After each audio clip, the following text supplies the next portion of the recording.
This is a very, very interesting part of the discussion, Rick. I was reading David Royal's note, his introduction.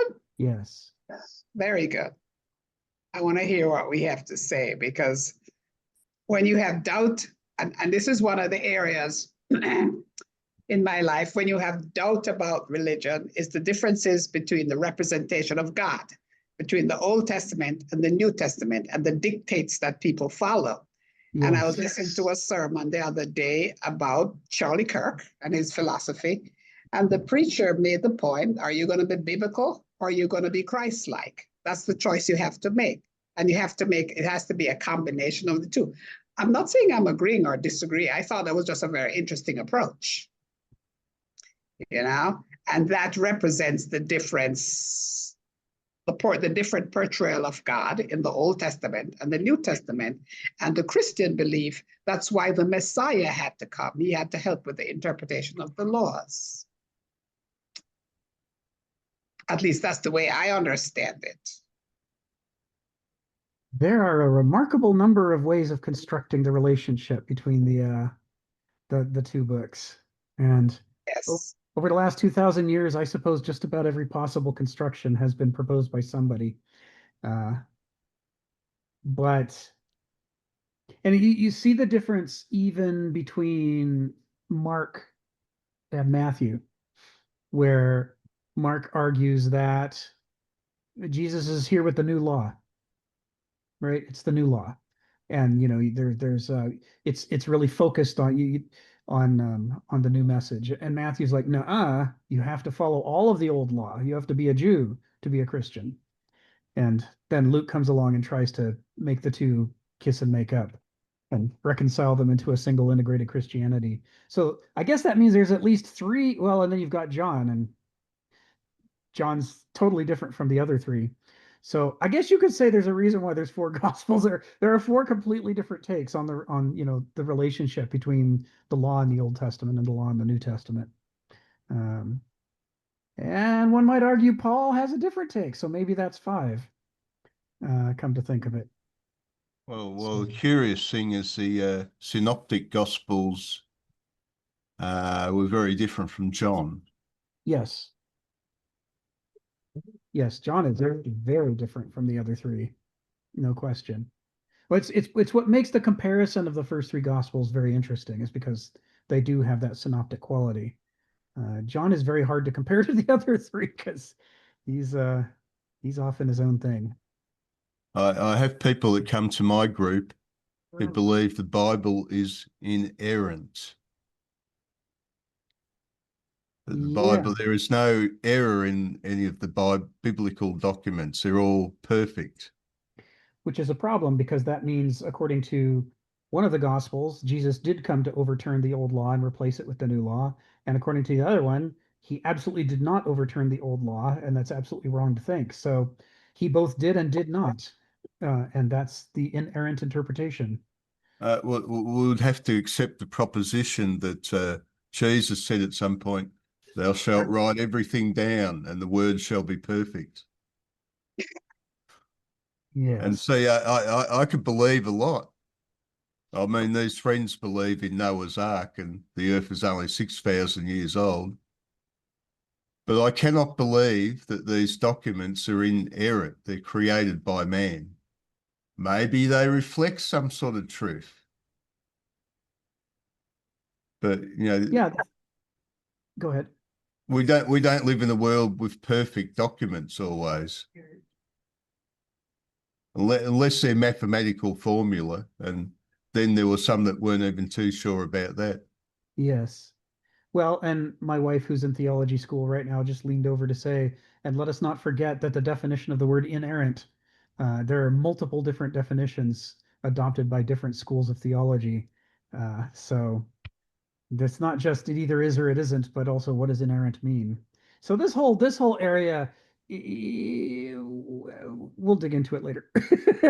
Well, I just wanted to say too that the Christian scriptural text is not the only faith that has got anomalies in scriptural text. It happens in Hinduism. It happens in Muslims. It That's right. happens. I can't speak for Judaism because I don't know, but I know that there's always variation in the text, and hence That's the right. belief That's in right. almost every faith. Yes, Am I incorrect about that? you're absolutely right. Yeah. Yeah, you're And absolutely that's right. what makes the participation in any kind of faith very interesting. Interesting, and sometimes it's harmonious, and sometimes it's combative. Yeah. That's the interest. That's the interest focal point. Yeah. It's, you know, in our discussions, we can only tackle this stuff philosophically. We can't, we trying to take any of these partisan sides and say, well, I Yes. believe this one particular sect is the right one and everybody else is wrong. That just gets us into trouble. And it's also a whole lot less interesting because it's the differences among them and why they exist, as well as the commonalities that make this whole movement fascinating. So we'll get into that. I'm hoping in the second year of the work on the medieval section, in addition, that we might do some work with Islam and the Quran.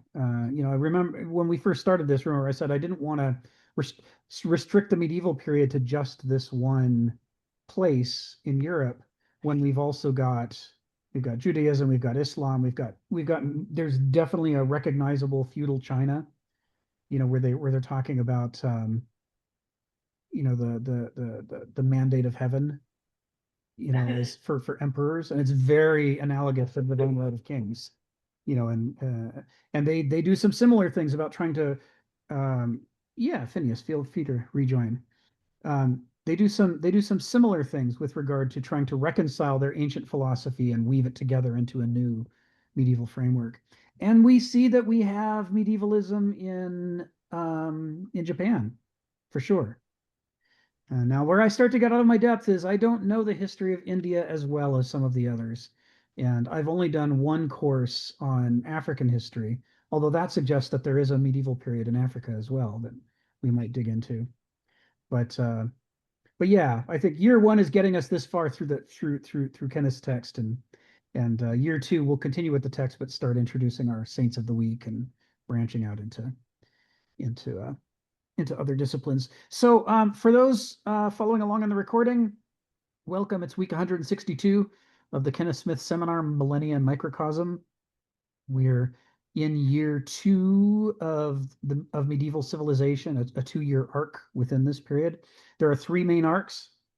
We started with ancient civilization, studied the ancient worldview. Now we're in the medieval civilization, studying the medieval worldview. And after about another year or so, we will start the modern civilization and modern worldview arc.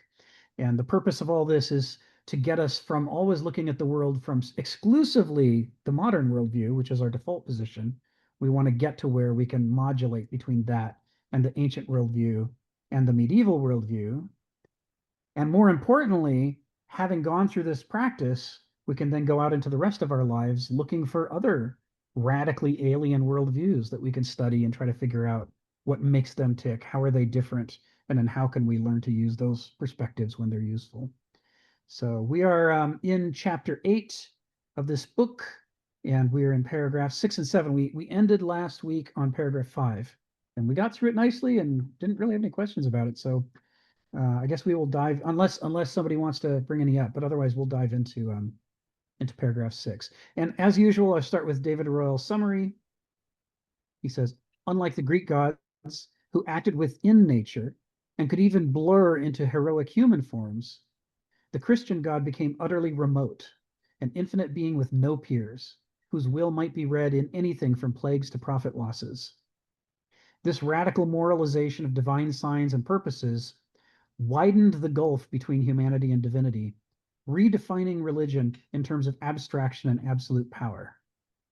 At the heart of this transformation is the paradox of Christ as both God and man, a living contradiction meant to bridge the infinite divide.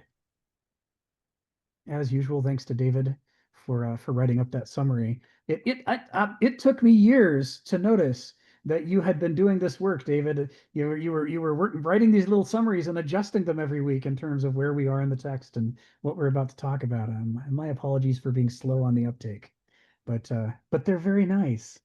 they're very nice intros for where we're going. So They're informative and concise. So that's another appreciative participant. yes, definitely. And as always, thanks for arranging these, David, making it possible. Because I most of us don't have the technology savvy or background. And I gather you do this all the time for many different philosophy seminars. So all right, let's get started. Paragraph 6. The Christian Revolution intensively moralized the relations of God and men. Now, before we go on, let's stop and look at that. In the ancient religion, you know, let's say we're looking at the Olympian gods of the Greeks. Most of the gods were not fundamentally about morality. They were sort of halfway points, if you will, between the Titans, who were the old pantheon, who clearly represented forces of nature, you know, the ocean, the electricity, the moon, you know, what have you, the sun. And the Olympians were meant to be more moral than that, but still not moral in the sense of dictating terms and telling people what to do. They were avuncular, says Nietzsche. No Greek god ever told a Greek thou shalt. They would give advice, and you could listen to it or not. And if you didn't listen to it, the gods thought they knew how things were going to turn out for you, and it was probably not going to be good. But that wasn't on them. They weren't punishing you and sending you to hell. It's just they're trying to pass on their understanding of the way that nature works. And if you disregard them, then maybe you're going to run afoul. You get stepped on by an elephant or something. I mean, they're they're they're doing their best to give you a heads up. The moral so this is a fundamental difference between the ancient and the medieval. To what extent are you bound to do what the gods suggest or order you to do? In the case of the ancients, it suggests. In the case of the medievals, it's order. And what are the consequences if you disobey them? And in the ancient consequences, only rarely do the gods directly punish, and they usually do it when they're utterly disgusted. It's like, yeah, there is a flood story in with Deucalion and Pyrrha in ancient Greek myths, and it is definitely one of those. It's like Sodom and Gomorrah. It's like, okay, you people suck. I've had it with you, except you two. I like you two. We'll flood everybody else. They have those kinds of stories, but they don't have a lot of them. They also have stories where somebody brags that they're better than the gods, and they'll name a specific god or goddess that they're better than. Like when Arachne claimed to be a better weaver than Athena, and Athena turns her into a spider, which is why we call them arachnids now. There's similar stories like that. People, I think there's one where Apollo and Artemis use their bows and arrows to shoot down all the children of a pair of parents who are bragging about how much better they are than the mother of Apollo and Artemis. The modern way to read these kinds of things is, okay, yeah, well, you offend God and God punishes you. That's the medieval interpretation, right? Because he's going to send you to hell if you're bad. But modern Christian theology usually doesn't take such a literalistic, do what I say or I punch you in the face interpretation of hell. They usually do more of an interpretation of hell as a state of being forever sundered from God or sundered from meaning and wisdom, and it's something you do to yourself. Right? So in modernity, we have to separate the medieval theology from the modern theology, and likewise, as we also need to stress, at the moment we're not trying to tackle the many fascinating variants of medieval theology. We're not talking about what did Francis say, what did Clare say, what did Athanasius say. We're just trying to talk about the mainline central orthodoxy, which tended to be preached to try to get the peasants and the nobility in line. So there's this issue about moralization, and there's this issue about destroying the world and so forth. There are moral dimensions to the Greek God's relationships to the Greeks that are incredibly important to the Greeks. Beverly and I yesterday were talking about Aeschylus and the Oresteia, the trilogy of tragedies, starting with Agamemnon, and where the whole purpose of the trilogy is to talk about how the old system of justice that had an evil duty of revenge, eye for an eye. If you wrong me, then my relatives will wrong you, and then your relatives will wrong them, and this will go on forever. The old caricature of hillbilly justice, the clans that feud forever because they can't figure out how to reconcile. This is, according to Aeschylus, this is what Greek justice used to be, and that it was an evil. It was an evil because every time you're pursuing justice, you know that it's also a kind of crime, and that too will have to be avenged. And it's also evil because you recognize that the wrong that was done to you, that supposedly started the whole thing, didn't come from nowhere. That somebody wronged that person beforehand, and this is just like dominoes falling forever. And therefore you're shackled into this trap. And so the story of Agamemnon and the subsequent two plays, starts out by illustrating the pain and suffering that's being caused through this endless chain of evil duty, and then it culminates in the third play with the Zeus is helping to sponsor Apollo as the um, person who is bringing the new form of justice to Earth that will allow us to find a better way, more than just an eye for an eye. And in this context, Gilbert Murray, in his introduction to Agamemnon, says, the Greeks they often referred to the Greek gods with epithets or little nicknames. And one of Zeus's is Zeus Soter, savior, Zeus the savior, the third power who's come to free us from the shackles of the old system of revenge. And so this is moral. This is a deeply moral issue, right? And likewise, all of this stuff around Delphi and Dionysus and Apollo and character as fates, and you have a duty to cultivate your character, to learn what you're vulnerable to so that you can be on guard, philoctos, and not allow yourself to fly into rages or crawl into the bottle or whatever your character makes you liable for, to learn how to be strong against those things so that you can be a more moral human being. This is a morality issue too, that we have a duty not just to be who we are, but to cultivate our character to help shape who we're becoming in the future, so that we become a better person than we would have if we hadn't engaged in that work of anthropoculture on ourselves.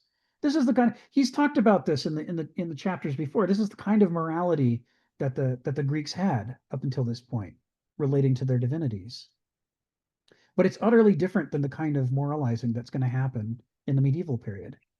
Because in the medieval period, everything becomes the drama of heaven and hell. Are you going to heaven or are you going to hell? As we said before, your sense of self transfers away from the original Greek centering, which was that your body is yourself and your soul is just something that your body sings. And when you die, your soul leaves, but that's not you leaving. You die and you rot in the ground, and that's you rotting. This is a really alien conception, but that's how the Greeks saw it. Your body is you, and your soul is just this thing you let go of. And so therefore, the Elysian fields and Hades and all that stuff, it didn't have any real powerful reward or punishment content to it.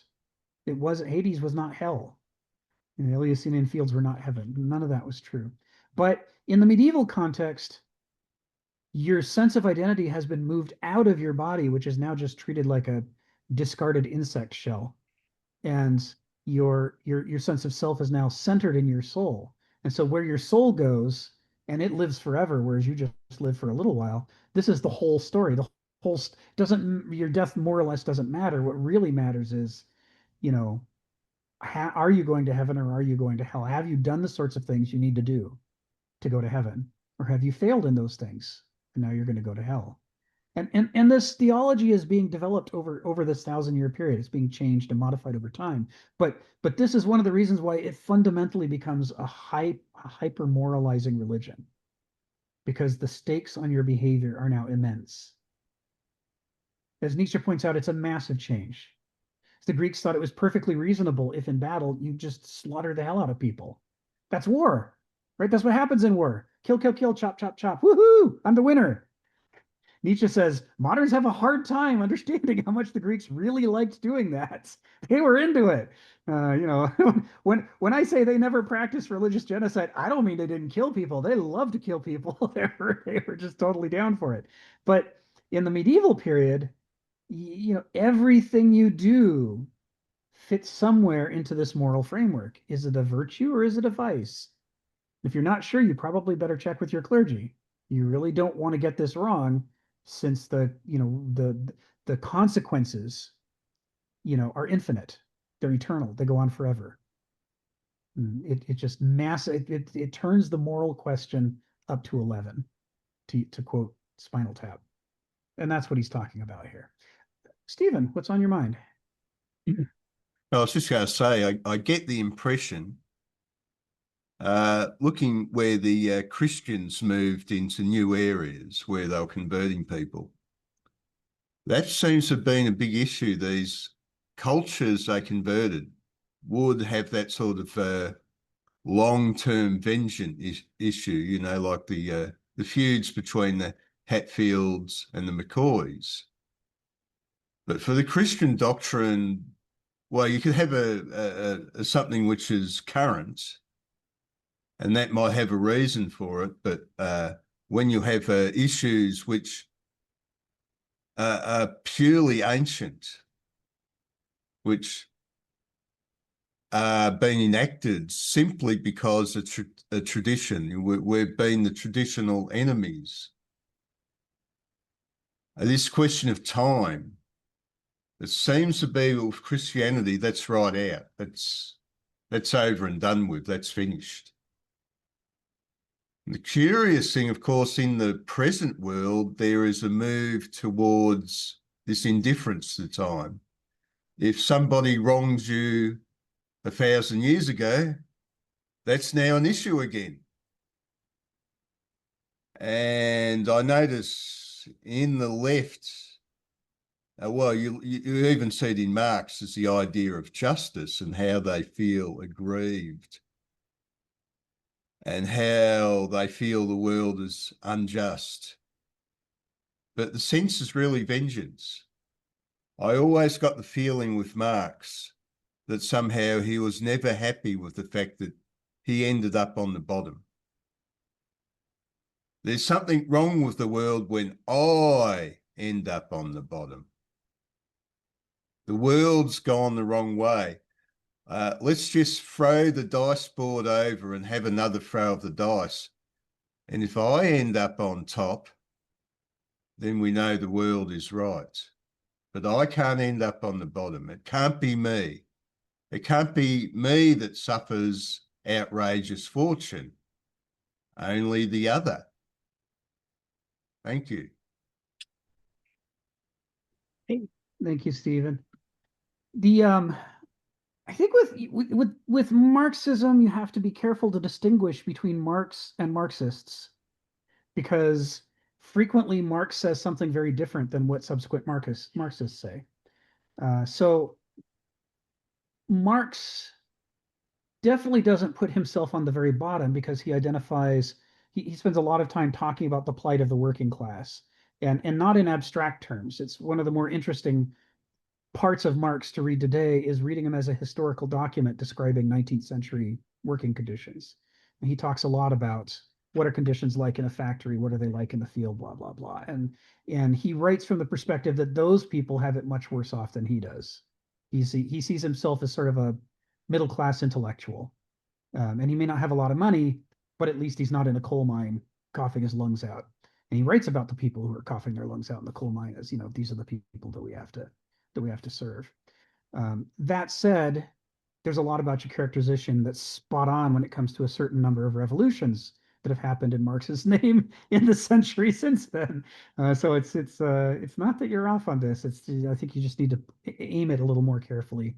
The politics of resentment, we see that a lot, and it's not a coincidence that frequently it is downtrodden people, who are called to this. They see this as summoning them.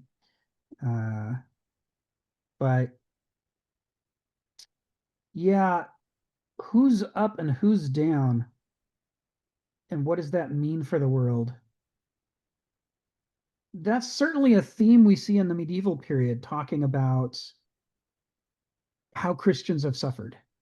The martyr literature is a major literature in Christianity in the Middle Ages. There's still plenty of people who read it today, but in the medieval period, it was huge, especially in the early medieval period. There was a stage when Christians would write to one another that they hoped to die by martyrdom. They hoped that they would die as a testament to Jesus and that their life would serve as a story for others. And in that, there's just a little bit of echo of Achilles saying, "Yeah, I could have a long life, or I could go out in a blaze of glory, and then people would study me to learn about courage. I'll take that option. I want to serve as a textbook for my culture." And you see that sort of being replicated in this whole I want to die for God. But there comes a point where the martyr period of Christianity, I want to say, ends, and it's probably with Constantine, when it's sort of hard to argue that you're the underdog when in fact you've got the whole empire and you're the official religion. And then you go through a period where people will refer to martyrdom as a goal, as kind of a romantic throwback to that period. Talking about, oh, like the martyrs of old. I could be like the martyrs of old. You especially see this with the spread of Christianity throughout Europe, when it's like, okay, I'm going to be the guy who goes among the Danes, and yeah, maybe they'll kill me, but then I get to be a martyr. But if they don't kill me, maybe I can convert them, and then I can be a saint. So many cool options. By the time you get into the High Middle Ages, it's just part of the standard literature. So how have we suffered? What did the Romans do to us? What did all these people martyring us do to us? It sucked to be us back in the old days. And it's frequently a recurring motif in studies today. And there's a lot of people in the United States anyway. I don't know about Australia or Canada or Great Britain or elsewhere, but in the United States, it's a recurring refrain, complaints that Christians are being picked on, even in this country, and that that they're somehow still being martyred, even though it's the only religion in America that has its own holidays that are officially recognized by the government. So these issues of who's the victim and who gets to complain about it, and also, would it be fine if other people were the victim as long as I was on top? And we'll come back to these over and over. You're right; these are fundamentally moral issues, and they run throughout this. Come on, Rick. Those times you were rolling the characteristics on those Dungeons and Dragons characters, and if you didn't get the top rolls of the dice, you went, "Oh no, I'm so cursed. Why didn't I roll an 18? I got a sucky 17." It's like, oh, dude, you got a 17. But the really good thing is you can kill them off, and finally, when you get that really brilliant character, and then you start cheating in the game, because when they get killed, you can't stand it. Yes. Yeah, the early stages of Dungeons and Dragons, you want to min-max, and you're obsessed with, I want to have all the, how many characters do I have to roll up before I get somebody with straight 18s, and then I'll just ignore the others and I'll play that one. But later, after the first decade or two, you're like, no, I'd much rather play the weirdo who's got a 5 intelligence. That is going to be a blast. I'll name him Dopey. This is going to be fun. There comes a stage where you get jaded on all the another Superman full of muscles and 18 intelligence, and that's boring. Life is competition. Yes. Thank you, Stephen. Ari, come off mute and tell us what's on your mind. Yeah, I'm going to follow up with this idea of reminding me of a section from Jonathan Sacks's book, Morality, Restoring the Common Good in Divided Times.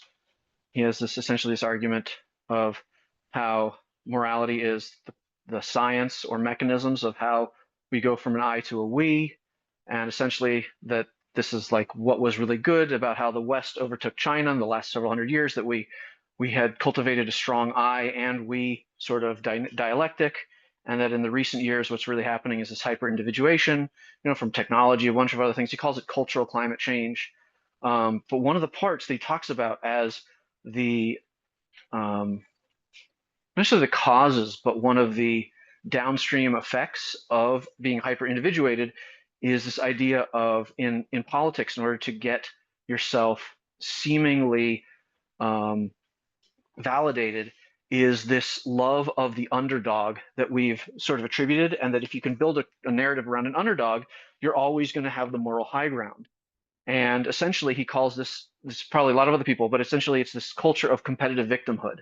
You know, not to invalidate Black lives, but Black Lives Matters is this idea that we're the most important victim, and the Christians in this case, that we're the victims. You know, and even Jews with anti-Semitism, we're the victim. Please, because once you hear the victim, then you start paying attention to them and giving them more support, and they're the underdog, they're the protagonist in the story now, and everybody else becomes the antagonist.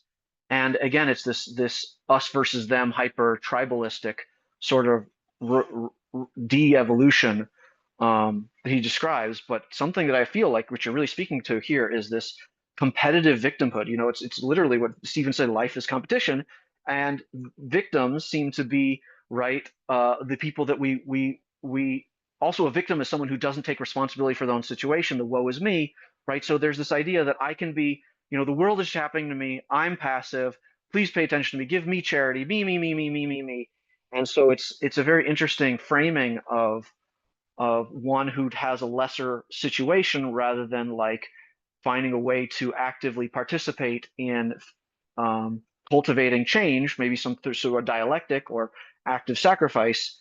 There's this almost like, I would say it's actually a psychopathy of a very childish, like, I pooped my pants, now I need to cry, and hopefully someone will change my diaper.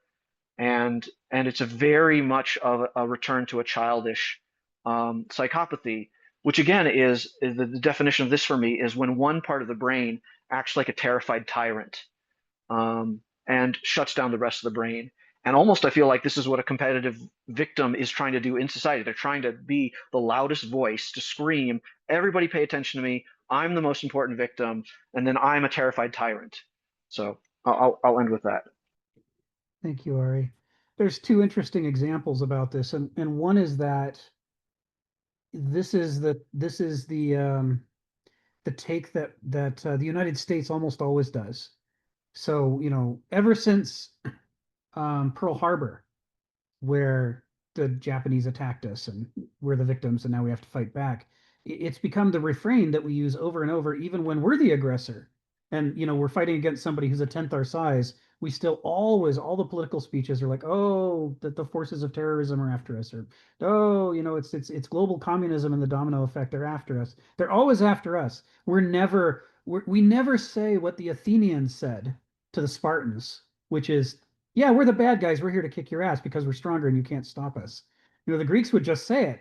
It's this charming naivete. They didn't feel any particular need to paint themselves as a victim, which is bizarre to us, to our thinking, because U.S. foreign policy for a long time has been, we just have good intentions and we don't know why bad things happen. Not according to Nietzsche. Yes, this administration's different. But the other classic example, which I only learned about a couple of years ago, is actually David and Goliath. Because isn't David and Goliath the metaphor we go to when we're saying, one small, vastly outmatched, I'm up against, a giant of a person who's going to crush me. And, so the American revolutionaries fighting against the great British Empire were poor little David and outmatched, but somehow through pluckiness and so on, we won. But what that excludes is that what did David have in his pocket and in his hand? He had the long distance rifle of his era. Slings were lethal weapons. This was not, somehow I made do with, I managed to win with a twig and a leaf and an apple. My opponent was holding a club and I had a rifle and I shot him dead. But I want you to think that I was the one who was in danger and was the underdog. And this has been our recurring motif for thousands of years. That's how we express being the underdog and, trying to fight back against overwhelming odds. Anyway, there's a lot. The victimhood thing, there's plenty of places to go, but it takes us a little off the path where Kenneth is trying to take us, which is the focus on morality specifically as the nature of the relationship between God and man. That the medieval God is concerned with what do we do and why do we do it and how do we think and feel. And he continues to build on this premise. He says, Kenneth says, it saw not just extraordinary phenomena, and now he's going to cite things from the Torah, right? Pillars of fire, burning bushes, separated seas, flaming letters etched on the wall, as signs of his will, but potentially anything. A child born deformed, the loss of a battle, a scathing plague, a fire in the night, a decline in profits, the turn of a card, what indeed might not be a communication from the infinitely authoritative, omnipotent creator, thus a signpost for the changing of one's life. So he's talking about this change to a conception of the world in which anything might be a mysterious communication from God. You can't ever look at anything only as itself. You've constantly got to be examining what, not just what does it mean, but what might it mean? What could it mean?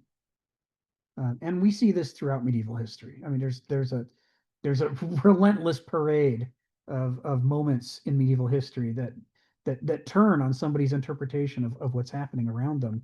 Not an interpretation like, okay, I think the army's going to go left, but a flock of birds lifted off at an inauspicious time. I wonder if it means X, Y, or Z. This builds on the old Roman fortune telling. The Roman religion had an enormous amount of auspices, people who were checking the flights of birds, people who were cutting open goats and looking at their intestines. It's just fortune telling by the late ancient period, especially starting in the Alexandrian period. Fortune telling was just like, that's what people did all the time. And that's the milieu in which the early church fathers are writing and getting started. And a lot of that, and it was even more popularly that way among the rank and file Romans than it was among the nobility. So when the old system of Rome collapses, still the populations that are diversifying in France and Italy and Romania and elsewhere, that they are carrying with them this tradition of you got to check the omens, and the list of things that might be an omen is growing decade by decade and century by century. Until you got these people who are sort of on the one hand tiptoeing their way through life, not sure if they're going to miss a sign somewhere that's going to get them in trouble. It's a fascinating change in the conception of things. And so one of the things that we're going to see in the medieval period is this tug of war between, is the world to be interpreted into the framework of our theology and possible prophecy and signs and so forth, or is it to be interpreted naturalistically? And this tug of war is this is a more specific way of saying it than science versus religion. But one of the places that we see this is with battles.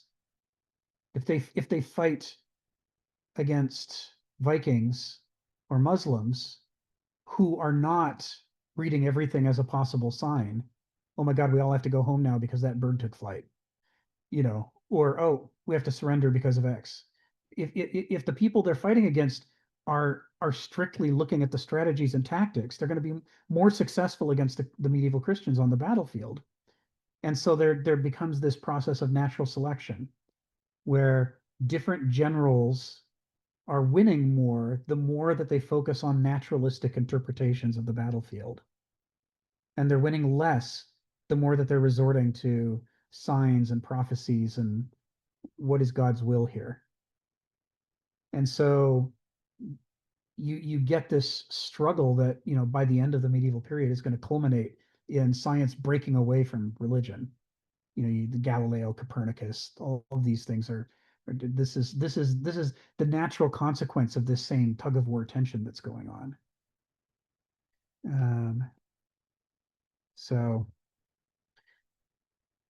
anyway, that's his opening couple of sentences. And I think all of us must have, encountered somebody either personally or in the news who still has this throwback attitude, kind of neo-medievals who are like, if I won the game, then I must have God's favor. That's how I know but if I lost the game, then maybe I've offended God somehow. I don't know. I have to figure it out. There's still this tendency to want to read the world as a world of signs meant for you to interpret. The other thing I wanted to say about this that's really important is, and I think I've alluded to it before, but I'm not sure we've talked about it directly. There's a massive change between Judaism and Christianity in how one reads the Torah. So we've talked a lot, I think, about how Judaism reads the Torah. That whole process of wrestling with it and thinking about it and arguing about it and collecting all the possible interpretations. But the other thing that's in there is that most Jews read the Torah as at a minimum being a cultural document, but frequently also as a historical document. And as a historical document, it's important to stress that most Jews recognize that there are different stages of Jewish history. And in some of those stages, their covenant with God changes or develops in new ways. But they also recognize that there are different rules that apply to most Jews than there are that apply to the priesthood. The priesthood have a set of purity rules that they have to abide by, but the rest of the Jews don't have to abide by that. They're not priests. So the document is read in this sort of sophisticated, complex way in which time and clan and all these things come into play, and the thing is some kind of history. The authors of the Gospels make really clear to each other, although a lot of modern readers miss it, that this is not how they read what they call the Old Testament. They read the Old Testament as a puzzle, like a crossword puzzle, but it's a divine crossword puzzle. And what it contains within it is messages from God. And what they have to do is they have to read the passages and look for evidence of Jesus and his coming in these stories about David and Jacob and whatever. And they have to show that those stories aren't actually about David and Jacob and whatever. They're basically denying and papering over the Jewish interpretation of their own book, right? And they're saying, actually, all of this is for us, the Christians, and it's about Jesus. And we will show you that the gospel authors are very interested in demonstrating. They show you their work. They will quote, they have Jesus doing things that exactly replicate things done by Joshua, Micah, David, and the rest. And they pointed out, as was prophesied, he would enter the city on an ass backwards with palm fronds spread. And all of that is a reference to something that actually happened to David. But they're reading it as though that didn't matter. It wasn't really about David. It's about Jesus. And what the argument is that this is how they know what happened in the life of Jesus. Before the Gospels are written, there's this stage where all you've got are Paul's epistles, and you've got a bunch of oral culture, and they're trying to figure out the life of Jesus when they've forgotten a bunch of it. And they're going back to the quote unquote Old Testament, and they're reconstructing the life of Jesus from the life of David and the life of Jacob and the life of all these other people. And they look at these key pivotal events and say, well, Jesus must have done that too. So when it comes time to write the Gospels, these things are cropping up as direct quotations out of the Old Testament, but now repurposed to be about the life of Jesus. It's fascinating. It's fascinating. There's a lot of books on this subject that you can look at, but that tendency to read a history of a people and a bunch of different individuals as though it's actually the history of Jesus is, I think, related to the tendency later to look out into the world of nature and historical events and say, well, that oak tree is not an oak tree. This is a symbol of blah, blah, blah.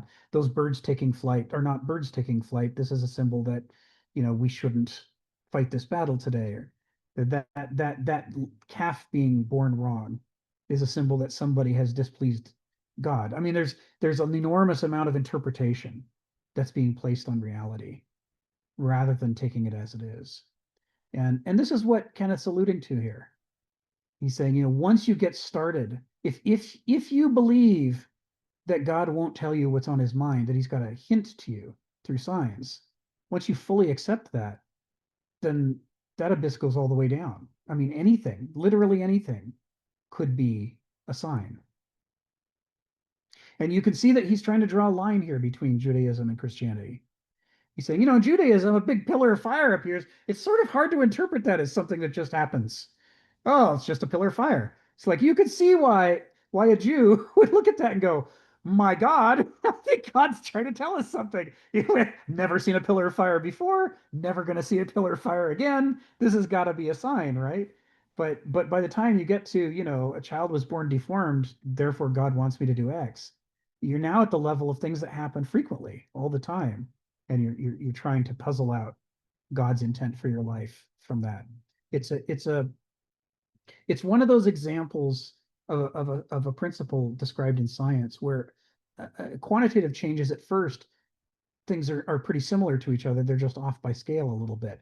But you accumulate enough quantitative change and you get a qualitative change. Now you've got a fundamentally different way of life in which you're walking through a cosmos that doesn't exist in its own right. It exists only as a book to guide you, to help you figure out what you should do to go to heaven versus what you should do what if you do it will send you to hell. The whole thing is a giant test and textbook around you at all times. Donald, come off mute and tell us what's on your mind. Well, in many ways, what you've just described is language. It's a system of signs that, in this case, point to the world. It's not a very big step that things that happen in the world are themselves signs that point to other things. You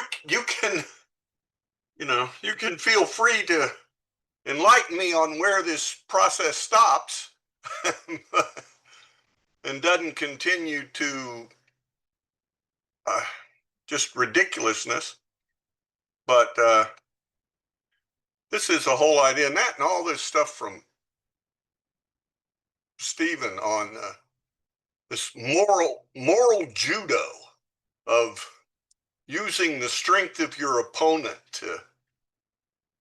to take over, or whatever, to win. Well, anyway, I really wanted to say, I know this stuff sounds crazy, but it's basically language. You're right. Taken to an extreme. Just flipped around. Yeah. If language points to things in the real world, why can't things in the real world just point back to language? That's not an oak, that's endurance. that's not a dove, that's peace taking flight. It's an omen. You're right. You're right. It's just reinterpreting the world as language. Very interesting. Anyway, a narrative. Yes, thank you, Stephen. It's a narrative. Seeing the world as a narrative. It takes me to Clifford Geertz's two views of Islam when he defined religion as it describes the world, it describes a moral system, and then it shows how they're absolutely interdependent. The world is the way it is for moral reasons, and our morality is the way it is because that's the way the world is. They become meshed together. Effectively, that's turning everything that happens into a narrative. It's interesting. Yeah. Jason points out binary logic seems to be a more modern problem. Yes. And when we get to the modern epoch, you better believe we're going to underscore your point over and over and over. Nobody's as binary as we are. True or false? Criminal or civilian? You're with us or you're against us. It's all over in the modern world. Long before we started making binary computers, we had a very binary mindset. So, but yeah, why don't we follow Kenneth further into paragraph 6? He says the Greek gods are the very brothers and sisters of this planet, which is itself a goddess, Gaia. This world is a self-formed natural organism, not a made work of the hands, as Christian creation takes it. So again, he's comparing, contrasting. And one of the ways that you see this manifest is with the Greek idea that, Heraclitus flat out says the world is eternal. It's so old, it's essentially infinite, and it's not going to come to an end anytime soon. It's going to go on forever as well. That, to a mortal life, the life of the cosmos is inconceivably, impossibly beyond us. But this completely changes in the Christian era. And let's take a step back. In the Jewish era, the cosmos has a beginning, which is laid out in Genesis, but it doesn't have an end, right? That's a beginning point, and then it's essentially infinite into the future. There might be interesting points that we're looking forward to along the way, like the coming of the Messiah or the rebuilding of the Temple of Jerusalem, but those aren't end points. Those are just waypoints along the way into what might again be an infinite future. So we've cut off the infinite beginning, but we've kept the infinite end in the Jewish worldview. But in the Christian worldview, it's no longer infinite. Heaven and hell are eternal, but the world itself has a beginning, which is Genesis. It has a middle point, which is Jesus and his crucifixion, and it has an end point, which is the apocalypse and Revelation, right? Yes, we'll come back to God and chaos. So the point is, it's now a finite story with a beginning, a middle, and an end, which is an utter transformation. Which is they've made time finite for purposes of having a coherent story that has all the parts of a story that are necessary. It's a fascinating change, and it is naturally what you'd expect. It goes hand in hand with this sense of changing from being an eternal fountain that generates all things. It's being transformed into a work that has been created by a creator. It's why instead of phusis becoming the most typical medieval thing to call nature is create all of creation. It's this product that came off the workbench of the great maker. And as such, it's finite.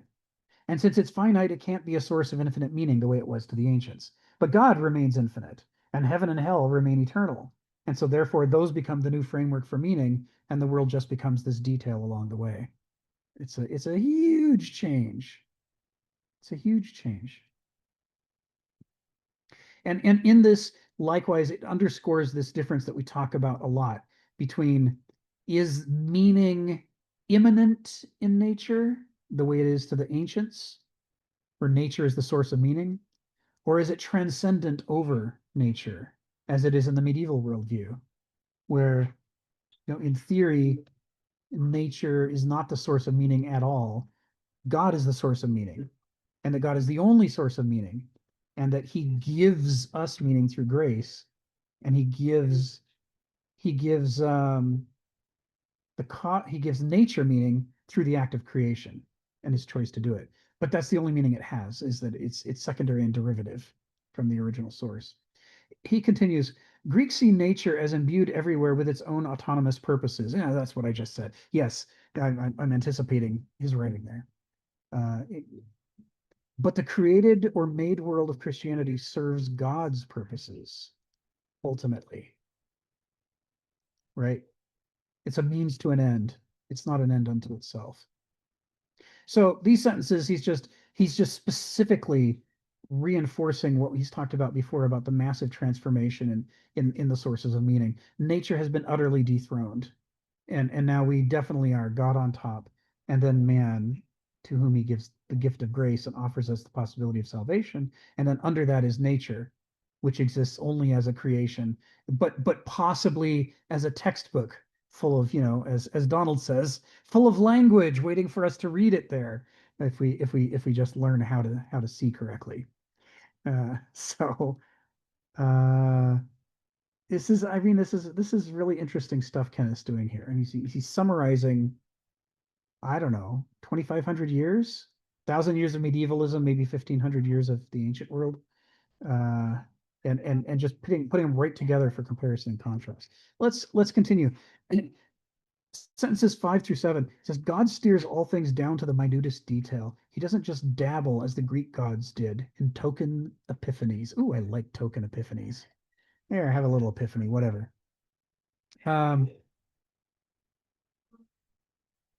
This is this idea that the ancients had, that just because Poseidon is the god of the sea doesn't mean that everything that happens in the sea is because Poseidon chose it.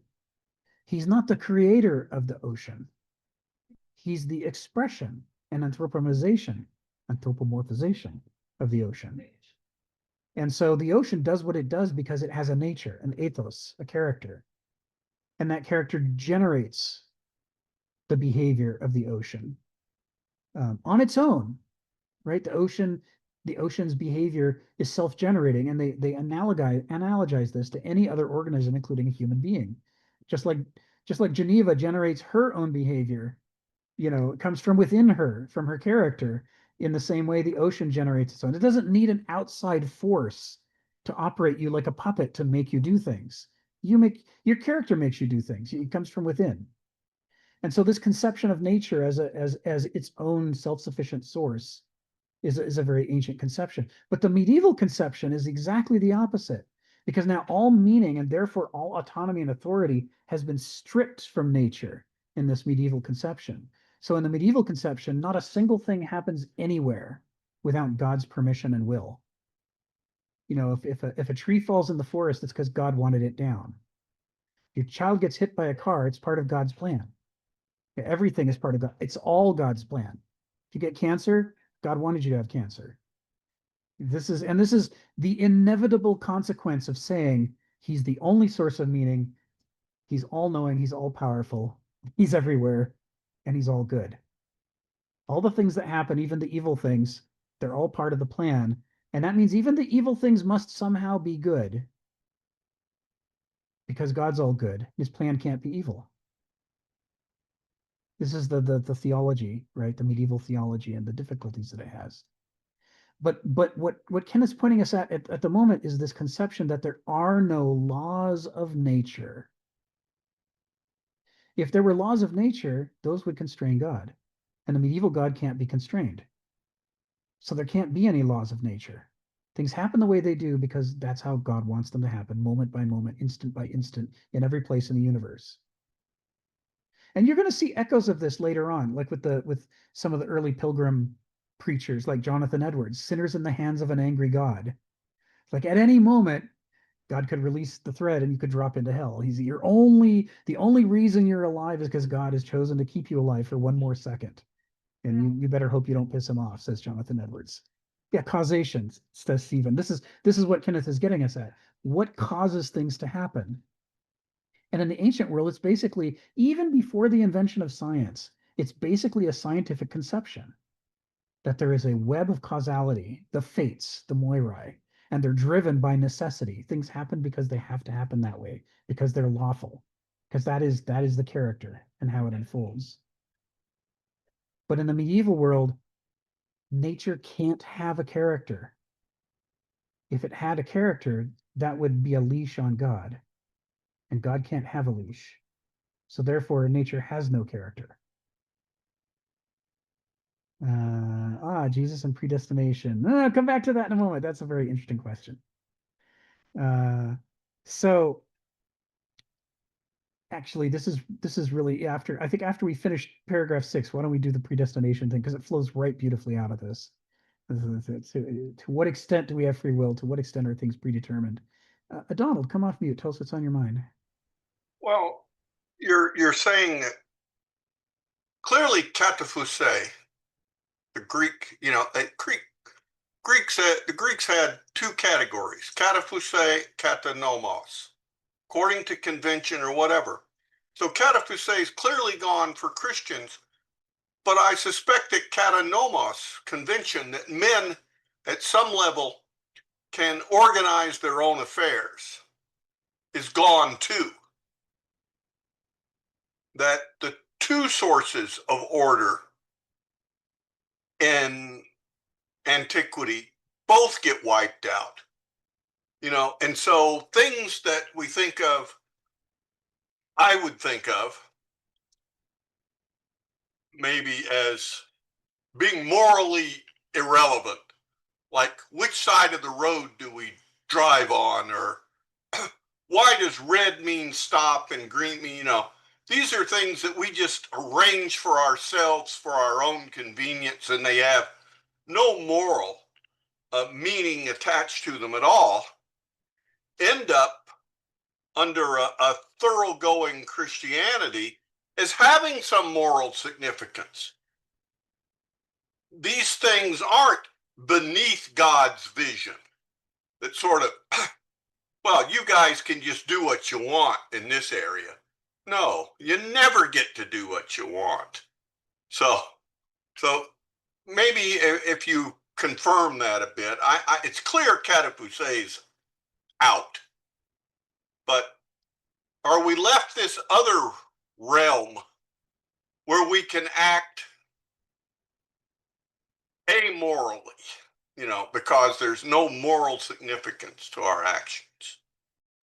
Yeah. I mean, I think you captured it. The medieval conception is that everything matters. Nothing's too small for God's notice. I mean, not a pin falls, not a mote of dust drifts through a beam of light without God's wanting that to happen. And one of the reasons that they say that is to emphasize how different God's mind is from our mind, because our mind can't encompass more than 7 plus or minus 2 things. God's mind can encompass every single thing in the cosmos, from the vast to the tiny. They don't have magnifying glasses or microscopes, so their sense of tiny is limited, and they don't have telescopes, so their sense of vast is relatively small. But still, even just within those scales that you can perceive with the human eye, that's too much stuff for a person to keep track of, but not for God. It's all part of the plan. It's all there for a reason. And that's going to create a problem for the theology of free will versus determinism, as we will see coming up. It's like, where in here is the room for people to make a choice? Who made me the way I am? And if I have a problem with the bottle and I was born that way, does that mean God is foredooming me? Or is there some way out of the bottle that God has left for me? And this becomes incredibly important for the consideration of, if God is not foredooming us, then there must be some path to heaven for everybody at every moment. Even up to the very last moment, there must be a way. Because otherwise it wouldn't be fair. And God's all good, so God's fair. And God is a God of justice, among other things. So it's interesting stuff. Sharon, come off mute and tell us what's on your mind. Well, you almost asked my question. In all of this, what happens to the concept of free will? Does it not exist?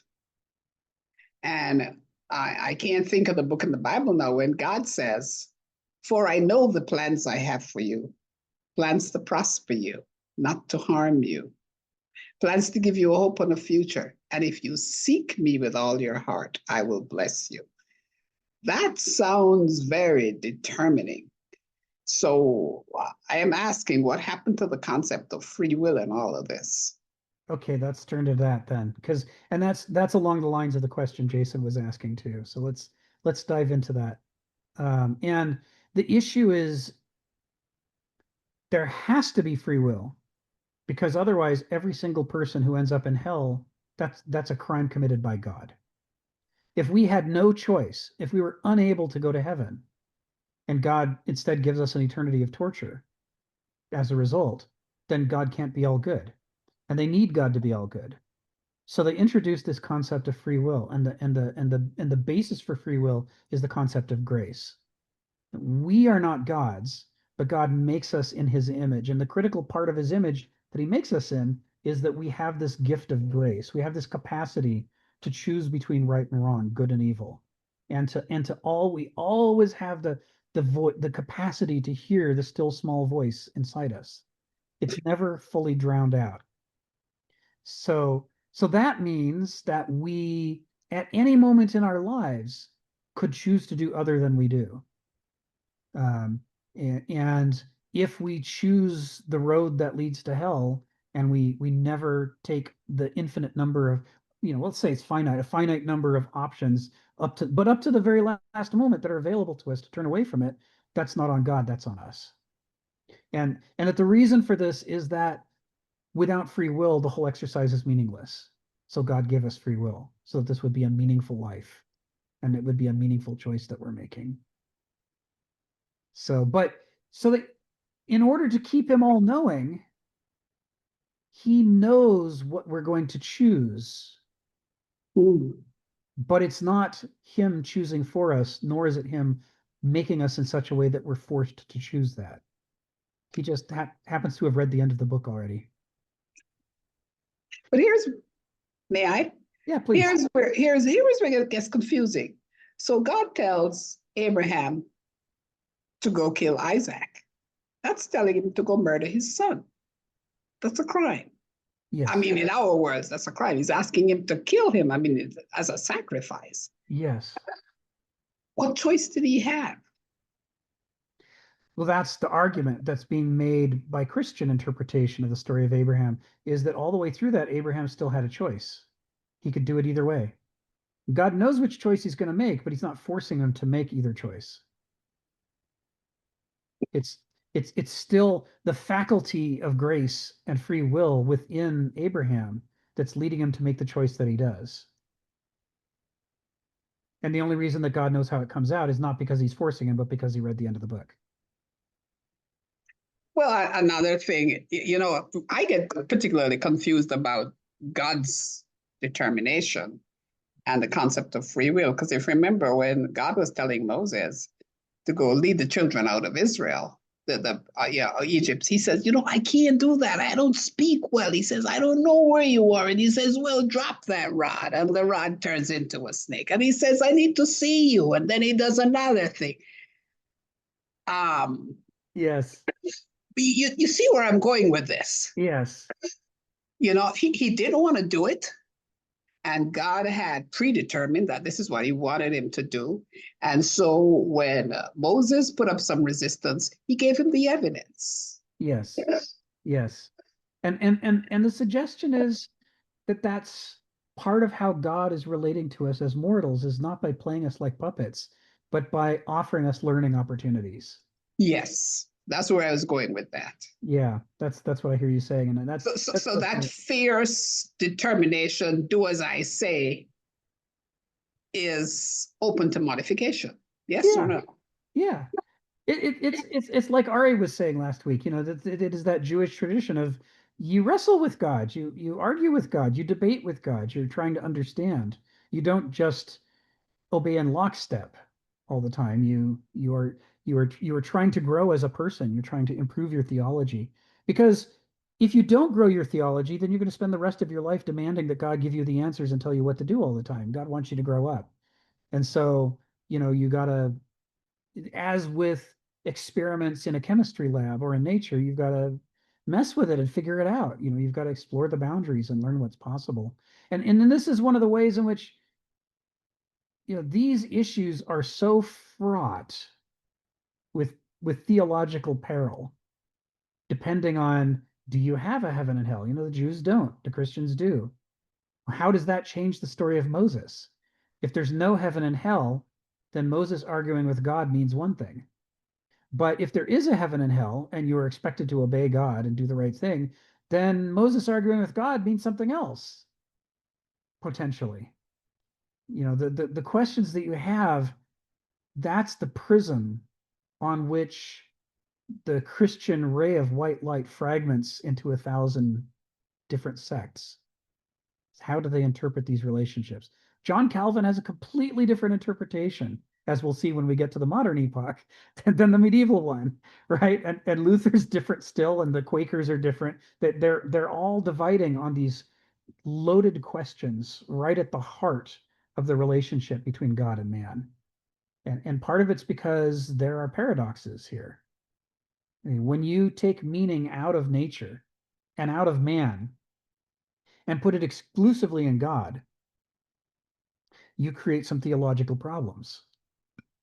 And how can God simultaneously, if there's a child hit by a car, how can God be all good?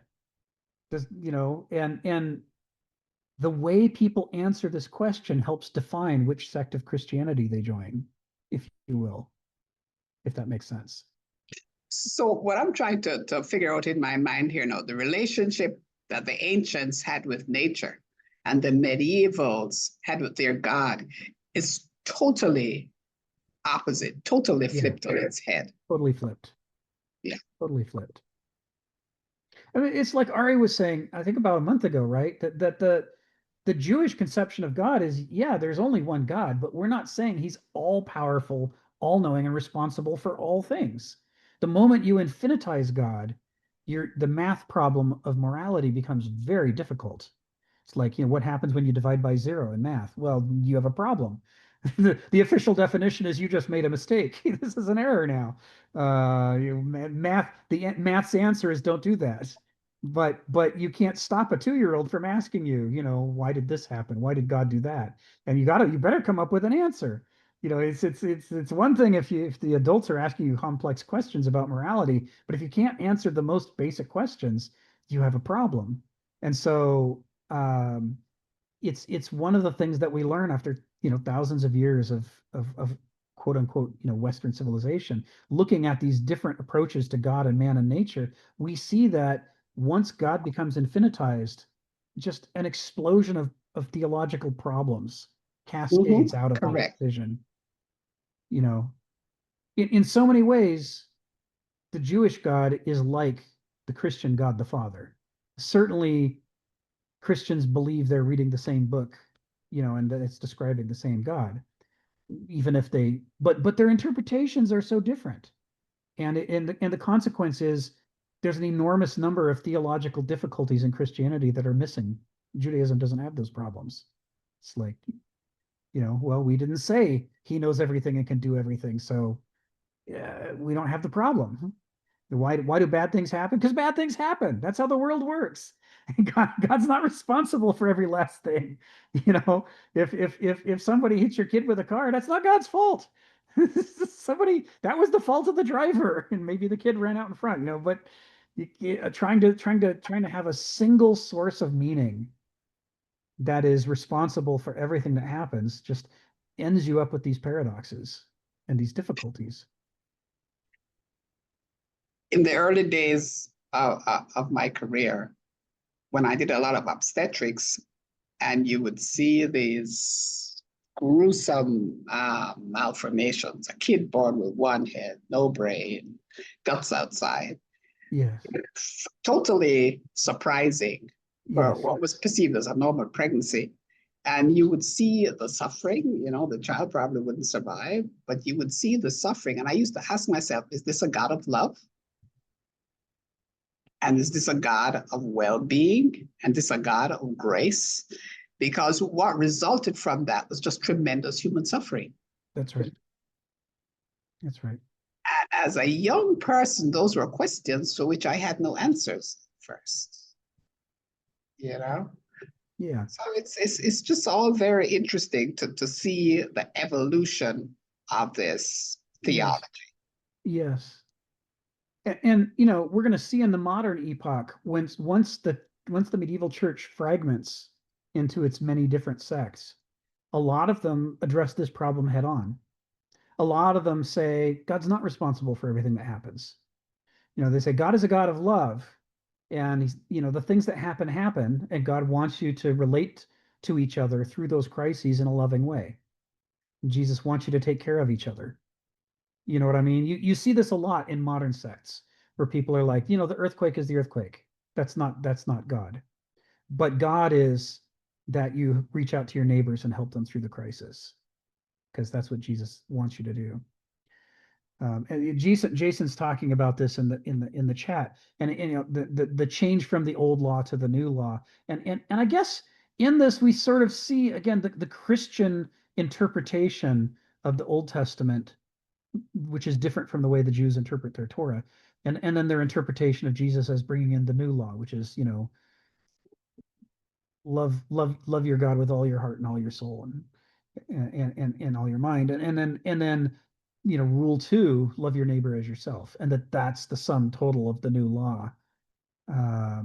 That doesn't have as many theological problems as the medieval conception of God has, because it's not pretending that God's all over you about every single thing you do. It's about God is a teleology for you, a potential teleology. Jesus is offering you a potential teleology, a direction, a moral direction. And note again, this goes with what Kenneth wrote above. Again, even in this simplified form that gets rid of these theological problems, this modern conception of Jesus and his mission still is a fundamentally moral relationship between man and God.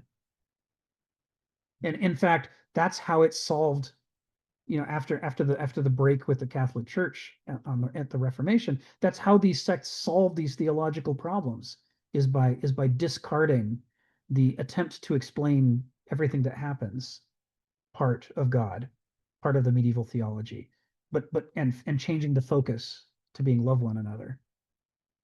So these are major issues, and we're going to see sect after sect after sect breaking away, even during the medieval period, over this very issue, the one you're asking about. It causes enormous difficulties, because it's like we said, I think in chapter 5, this orthodox medieval Christian theology that becomes the imperial religion is being cobbled together in a hurry.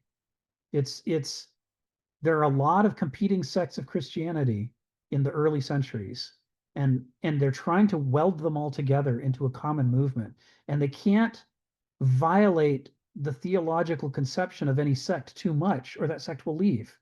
And that might be a third of the Christians in the world leaving them. They can't afford for that to happen. They're too small.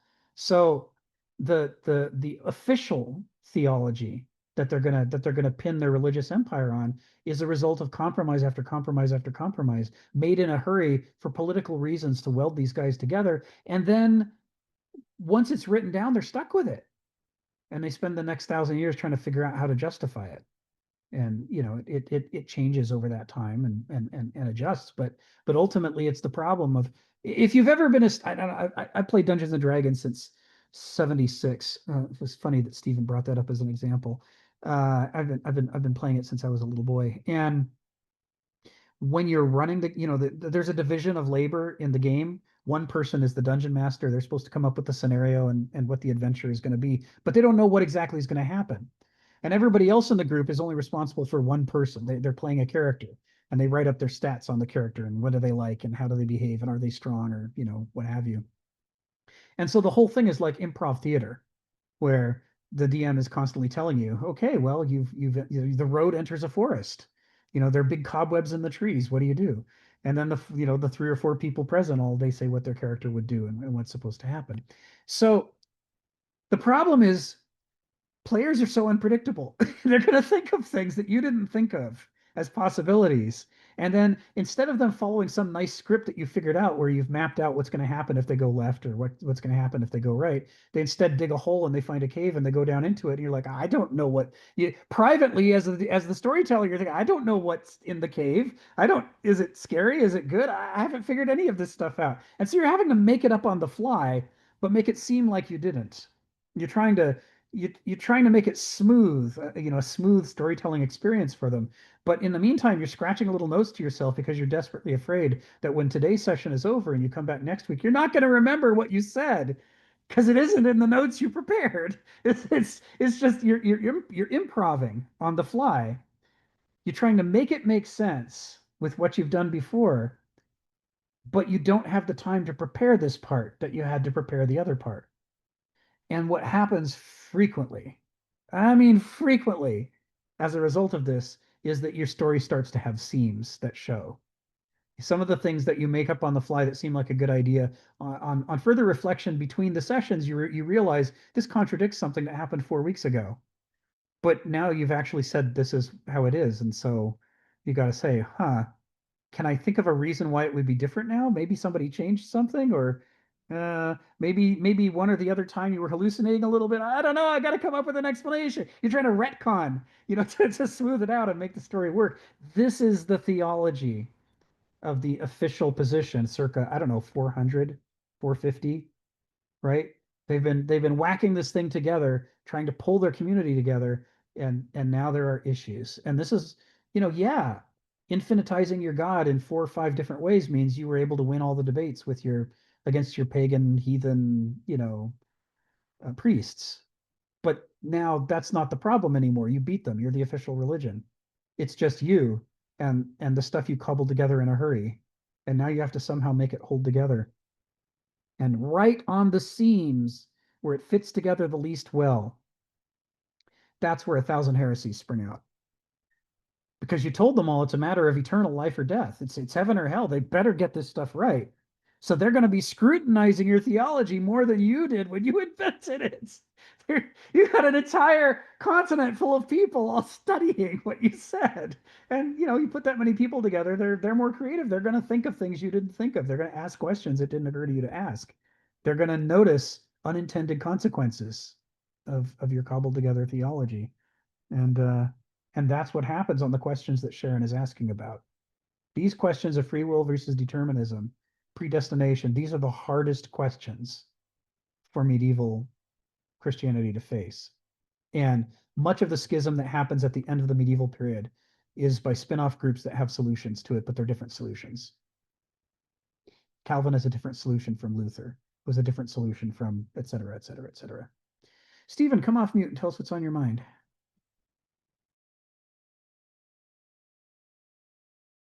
Yeah, I was listening to one, which seems to be in this debate with Robert Sapolsky. This guy, Michael Egner, claims to be a neurosurgeon, and he's talking about the question of how much our brain contributes to what's going on. Now, he comes up with extraordinary claims which counter Robert Sapolsky's claims, which have become so current. For example, this guy was an atheist who climbed on the Hallelujah bandwagon. He's now this great believer, and now he's claiming, for example, when you hear this story that there's something that's already been going on in the brain before we believe we've decided to engage in an action.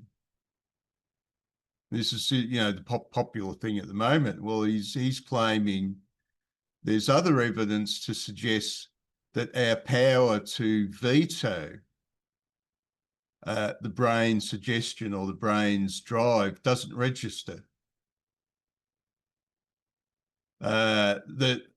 In other words, just about everything we do is being thrown at us by the brain. Now, he's claiming he believes that there is a mind separate from the brain, and he claims that our faculties of reason, those sort of things, we can't find a corresponding element in the brain. We can find all sorts of other things in our lives which somehow seem to be initiated in the brain, but I haven't fully comprehended it. But it's interesting, this guy who's now a believer is contradicting Robert Sapolsky in this current debate. Thank you.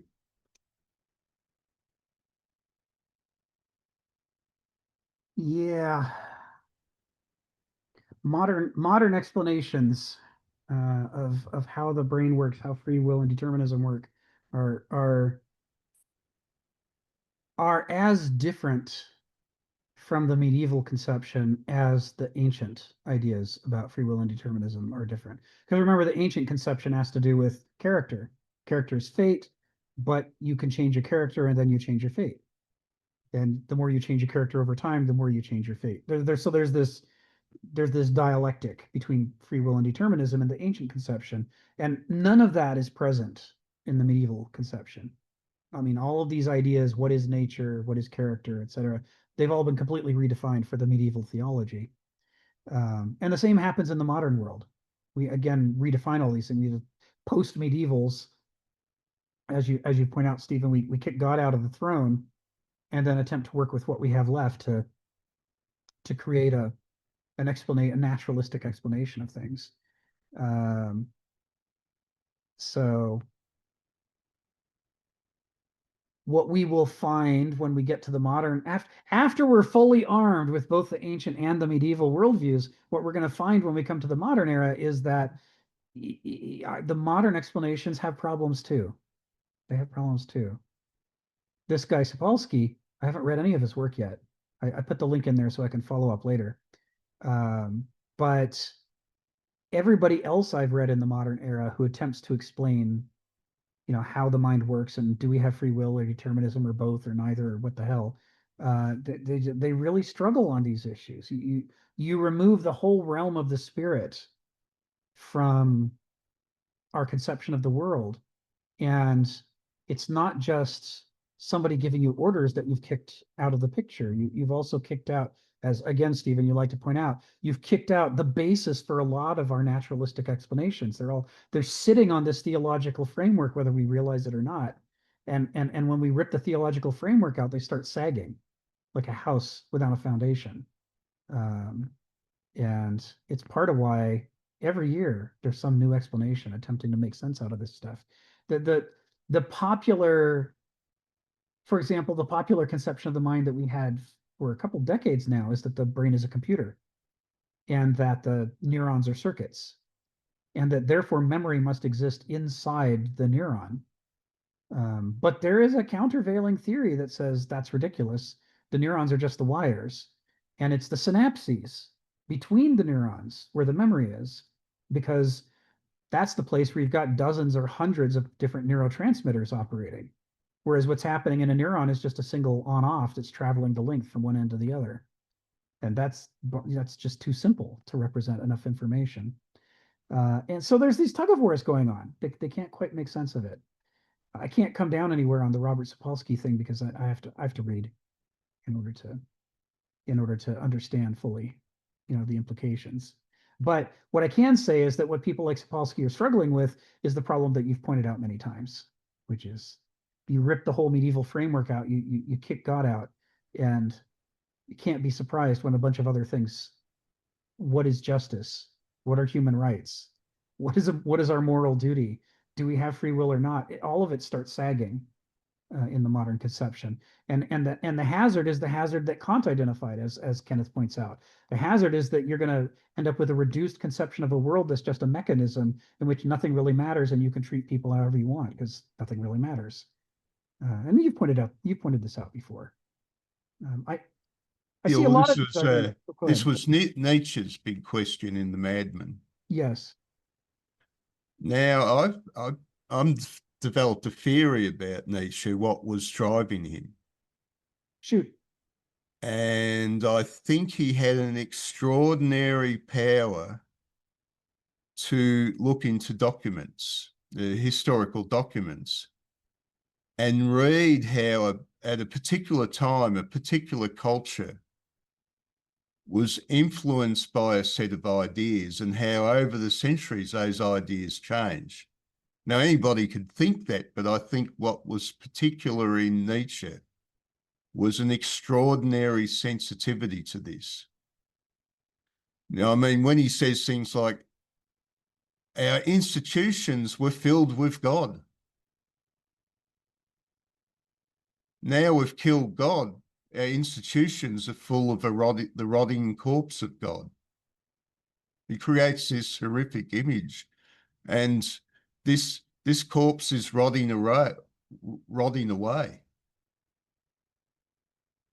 And within time, you might lose your institutions.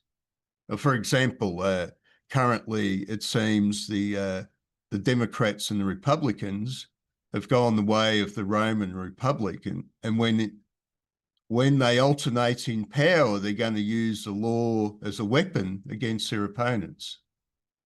Which is what happened in the Roman Republic. Now, of course, you were born at a time when people still believed that justice was above that.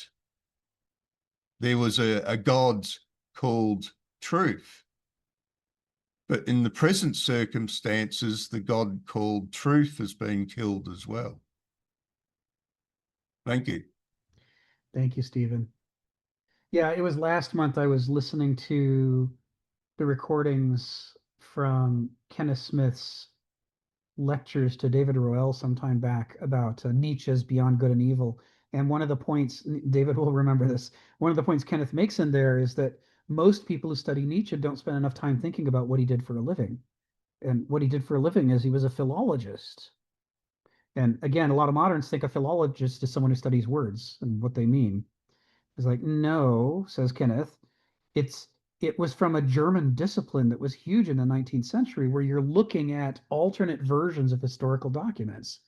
Like we might have 3 different copies of the Book of Mark, and they don't entirely agree with each other. And what we have to try to figure out is one of these more original or authentic than the other two? And how would you tell? How would you notice the difference between the original text and something that's been inserted into it? You know, how would you look for changes in idiom, slang, dialect? Could you look for references to church institutions that didn't exist yet at the time that the original document was written? That's one of the ways they identify some of the insertions into Paul's letters. They're like, why is Paul talking about bishops at a time that bishops haven't been established yet? This obviously was inserted, we could say, at this later period when they were trying to institute bishops, and they wanted to make it seem like Paul was saying it's good to have bishops. But Paul didn't have bishops. They didn't do the things that they would do 100 years later. So all of these kinds of tricks, they involve exactly what you're saying, Stephen. We got to think about different people's mental and cultural contexts. What would this person say, and what would they not say? And as I'm reading the text, how much of this is consistent with what he would say? And when do I come to a spot where, oh, he would absolutely not say this next 4 words? I don't think these 4 words are original. And Kenneth says that's Nietzsche's gift, just like you just said. But in other words, he's saying that's Nietzsche's gift, that he has a real nose for comparing and contrasting different worldviews. Essentially, this whole book of Kenneth we're going through is a Nietzschean book, right? Because that's exactly what it's doing, is he's trying to get us to see the world through 3 different lens systems in the way that Nietzsche tried to do. Well, of course, the power is how a particular culture was dominated by a set of values. Yes. And I think what Nietzsche was noticing that you have new ideas coming in, but the old values don't suddenly die. Right. They persist. Right. This is not what the church teaches us. No. The church teaches us there was pagan Rome, and then Constantine, favoured of God, comes in and dismisses the whole claptrap of pagan superstition out the door. But this isn't the case. Paganism actually persisted for quite a while. The change was gradual. Yes. Yes. Now, we I was watching the movie Hang 'Em High with Clint Eastwood, where a set of values is present, which is completely out of whack with what's popular at the moment. But more or less, that was the narrative in the 19th century. Yes. People, their idea of values and what was good and proper and bad was somewhat different to what prevails today. Yes. Thank you, Stephen. Yeah, this week I just went through Hannah Arendt's Eichmann in Jerusalem from cover to cover, which I'd never done before. I'd only ever read set passages before, and oh my God, it's so powerful. My appreciation for the Holocaust and the 1930s and 40s in Europe is tremendously transformed. A lot of the abstract conceptions I had about the Holocaust have been replaced by an enormous number of specifics that is very hard to read at a certain point. When she's going through the chapters of what happened in Hungary, what happened in Romania, what happened in Poland, she does them all. And the behavior of a lot of these people is just, from our perspective, completely insane. The things that they did. And especially, as she points out, Eichmann's attempts to explain why he did the things he did. You know, I totally get why she culminates her book talking about the banality of evil, because you see this guy's explanations and the way that he thinks in cliches and is all about what do I have to do to get a promotion, and can't seem to hold an opinion from one conversation to the next without contradicting himself. It's so weird. And you're thinking, this is the guy who organized all the Jews to be shipped off on trains to their deaths. And he didn't really care one way or another. It's so weird. It's so weird that somebody could just say, well, I had orders. I mean, it's moral to obey. You have to obey orders. I mean, my goodness. It's, killing people, sure. I mean, it's not normally right. But if you've got orders, I mean, come on, man, you have to obey them. You're like, wow, where is your moral competence? Sharon, come off mute and tell me what's on your mind. So I just want to go back to the text here, because I think the next sentence kind of summarizes and possibly gives us a reason for what's happening, where he says, in the Christian era, man and God had become conceptually or in principle diametrically opposite kinds of beings, separated by a chasm so vast that indeed God's infinite powers could bridge it with a son who was both God and man. That is the force of Christian theology, to make Jesus as the God / man a living paradox, a contradictio in adjectis. Now, I think that's pretty powerful. And that's probably what we're talking about here. God was this, I hate to say dictator, but he was this authoritarian, and he ruled over man in inverted commas. And the only way you could kind of bridge that gap to show us his grace was to send Jesus. That's my interpretation of it. Yes. Yes. This is certainly what he's talking about there. And of course, part of the reason that he's saying we need that, part of the reason that this makes sense to the early church fathers is that their context is the late Roman Empire, which is so corrupt and increasingly becoming ineffectual and eventually falling apart, right? It's like, this can't be our source of meaning. Nature can't be our source of meaning. People having a supposedly superior nature can't be our source of meaning, because even the people that you say are the very best of us are awful. This is awful. We need to find some other source. And so that premise sets you up to say, I know an incorruptible source. There is an incorruptible source, and it's our perfect God, who is only good and all powerful and all knowing. That has to be where we get our marching orders from. And so you can wonder to what extent the transformation of the Jewish Yahweh into the medieval God takes place not necessarily because God wanted to be the dictator to human beings. I mean, the Jews might be absolutely right about that. But it might be that the early church fathers insisted that he become that for them. That they're like, well, we just can't govern ourselves anymore. We need you. So come dictate terms to us. And it's one way of reading this. It violates the framework of the medieval Christian worldview a little bit, because it's comparing and contrasting it with the Jewish perspective on the same deity. But that's the whole point of learning multiple worldviews, is to be able to do those, what does this mean if I look at it from the other person's point of view? Which, I find a highly productive way of assessing these things. So yeah, on the one hand, as Stephen says, the cosmic dictator, this is what the medievals insisted God be for them. But David and Donald, who have read Kenneth's books of parables, will remember that he's got parables in there about well, maybe the gods don't want to be your cosmic dictator. Maybe they've got their own problems that they're wrestling with, that they wish that they had some higher god that they could turn to. And anyway, they're busy. So how about you take responsibility for your own behavior and not keep trying to shove it off onto God? God's like, no, thank you. I'm willing to help from time to time, but man, you got yourself into this mess. I think you know what to do to get out of it. You just don't want to. You're just hoping I'll tell you it's okay, and it's not. Go behave better. He writes parables like that, and when he does that, he's poking at the soft underbelly of the worldview, the medieval worldview, and saying, on the one hand, your premise makes sense. You need an alternative to the fallible human beings in nature. But on the other, just because you want God to do that doesn't mean God wants to play that role. God might have something else to do.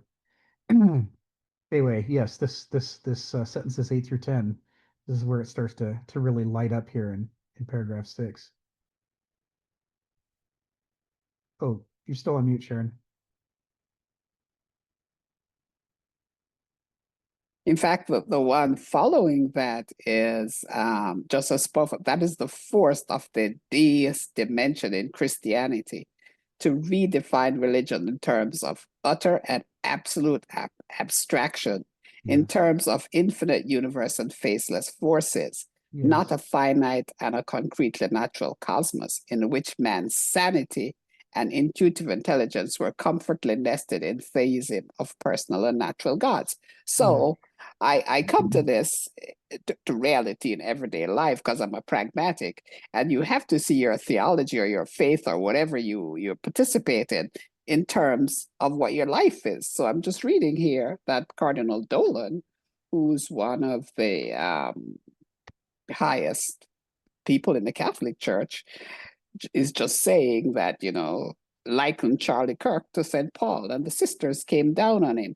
And so that's always the controversy that you have in defining what is theologically pure and what is not. Yes. And so today we haven't resolved it, and it starts here. Right. Right. Yes. He talks about deism, and of course that's partially a reference to the U.S. founding fathers, because many of them were deists. And you can see how with the split with the Reformation, as people are trying to resolve these moral quandaries and these paradoxes that the medieval theologies created, there's a certain advantage to saying, okay, so God isn't actually involved in everything that happens. God created a universe that's full of laws of nature. Like a clockwork mechanism, at the beginning of time, he created it and he winded it up, and now he steps back and it operates according to its own rules. And he gave us moral guidance in the form of Jesus, and we should follow that moral guidance. But we can't be blaming him for what happens. If we jump off the roof and break our leg, that's not God doing it. That's the laws of gravity. This is the deist argument. Benjamin Franklin and others are making this argument. This is how they see God, and it's how they get God out of the theological trap that the medieval theology put him into. Is they say, yeah, well, he made it all, but that doesn't mean he's here every second. He made a universe that is self-consistent. In other words, he made the Newtonian universe. This is their conception is they're accepting they're accepting the nature of science, and then they're saying God's creative role was to create that nature. And now that he has, that nature operates according to its rules. So that solves certain problems for them theologically, and that's what he did this, I think, last chapter. He's contrasting deism with theism, where deism is this concept of a wind-up universe and a God who was present at the creation but has now stepped back, versus theism, which is more like the medieval God or the ancient God. It's a God that's always just right around the corner, just at your ear, always present, always involved in the world in some way. Whether it's the omnipotent form of the medieval God or whether it's the much more limited form of the ancient, of a Poseidon or a Hades. Ari, come off mute and tell us what's on your mind. Yeah, I want to return a bit to the neuroscience that caught my ear, and I don't think I'm going to argue particularly one way or the other than I will argue what I think the consensus of the best good neuroscientists out there are, and this case is not Sapolsky, is they're coming to a conclusion that we're just scratching the surface and we really don't know what the heck's going on. And really, but we're knowing more enough to know that we're out of the what's it called, the Dunning-Kruger effect, which we think we know everything. We know enough to know that we don't know. But there are some footprints to things, but these footprints are not what we would get stuck into a reductive, explanatory, maybe even binary approach. Do we have free will or don't have free will? And so Sapolsky is in this camp of the determinist, actually the Newtonian. Everything is determined, and that because you can see lots of evidence that the brain is essentially what's called interocepting, predicting what it wants or what's going to happen, sometimes several seconds up to before it actually happens. The classic examples are like that you want to eat an apple, or you go decide to eat an apple from your fridge, your brain started that process like 7 seconds ago. I also liken it to the idea of that, when Barry Bonds, he's an older baseball player, was massively good at hitting home runs. He was able to predict that the moment he sees the body language of the pitcher, and he's just on the roll, he's just determined. He's not making any choices. He's on automatic. And to some degree, this is very true. To some degree, we don't know what the heck is going on. So I'm going to quote now Andrew Huberman and Lisa Feldman Barrett, and then someone we've probably never heard of is someone called Jeff Hawkins. And he has a great understanding of things, which is a slightly reductionist approach, but he uses it more of an analogy as a pure reduction. And so I appreciate that it's a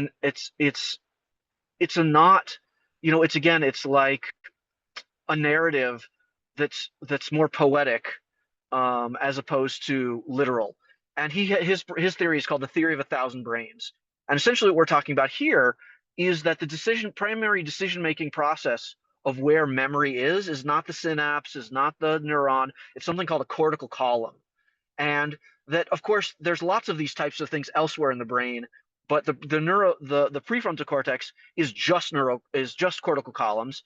And essentially what's happening is there are map cells and grid cells, and they're sort of putting things together.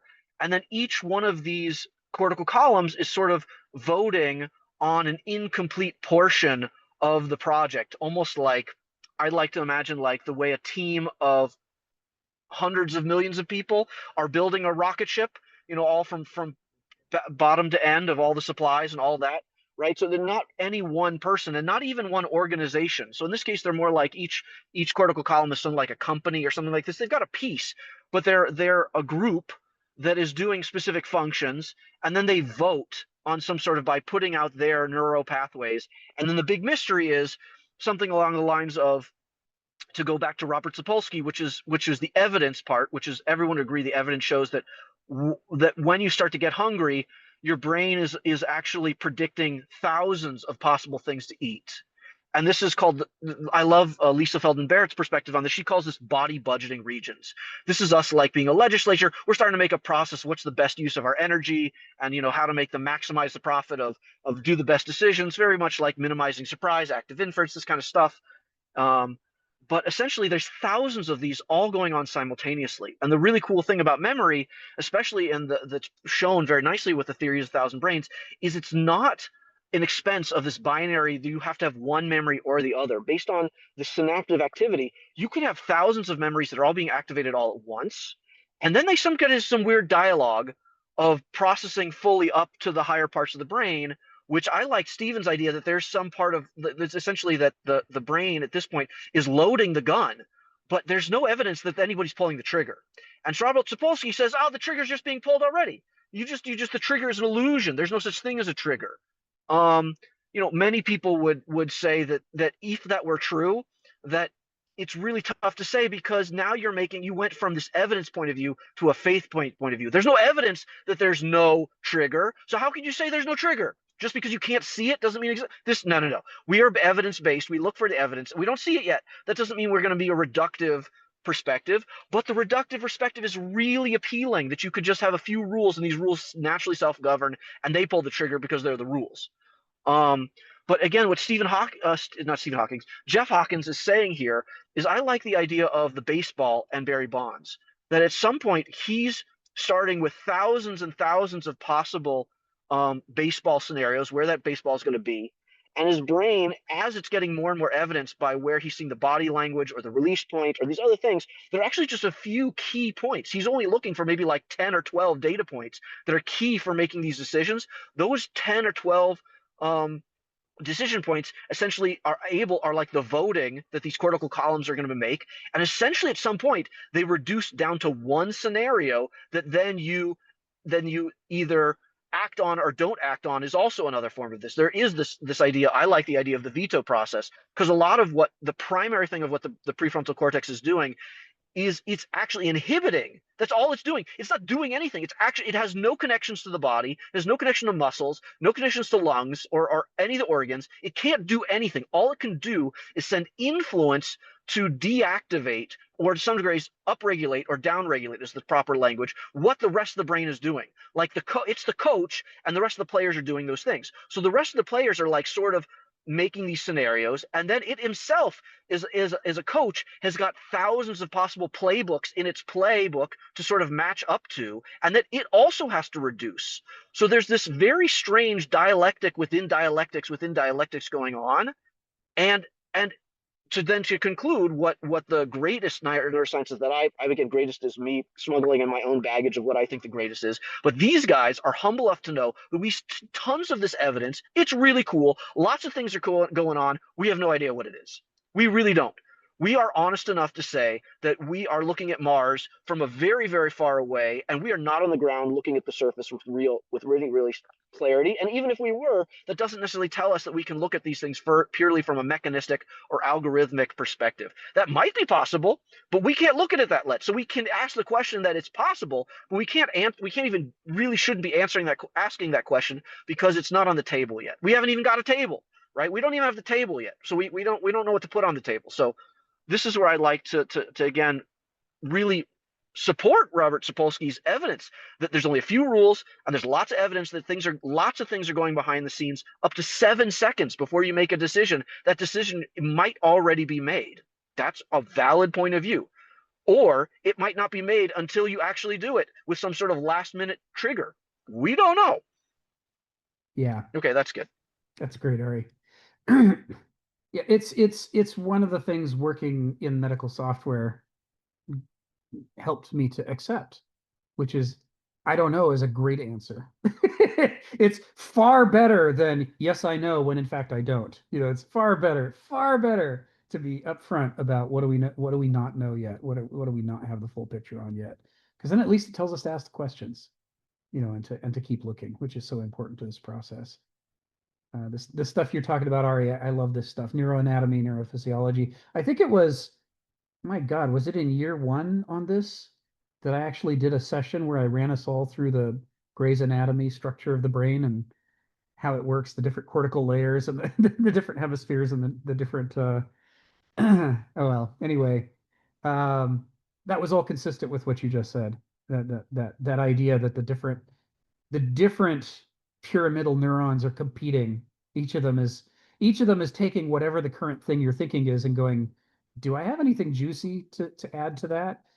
Do I make an association with that that's really charged emotionally? And if I don't, I just keep my trap shut and I don't add anything. But if I got something real juicy, then I try to jump into the conversation. As me, the pyramidal neuron, I try to jump into the conversation that's going on in the brain and say, ooh, look, I've got this really strong fear response here. Let me show you my goodies. And then that alters what we're all talking about, for the next pass through the brain. So the idea that all this is going on and the conscious mind has no idea that any of this is happening. I think baseball is a great example. We used to follow baseball a lot. And one of the things that's interesting about it is how, unlike soccer, which I used to love to play, is a game where you are constantly running. You're just going. It is same with basketball. They're fantastic exercise. You're going all the damn time. You want to be in good shape, play soccer or basketball. But baseball, you spend almost the whole time waiting. But you can't be waiting passively.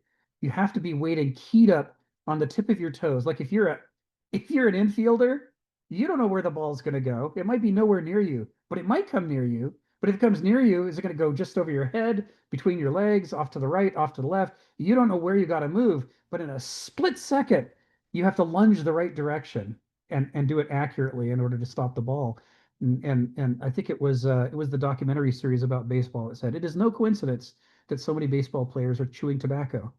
They have to hold still, but maximize the jitters. They have to be absolutely keyed up, as though they were on cocaine. They gotta be totally on while they're standing completely still, waiting for something to happen.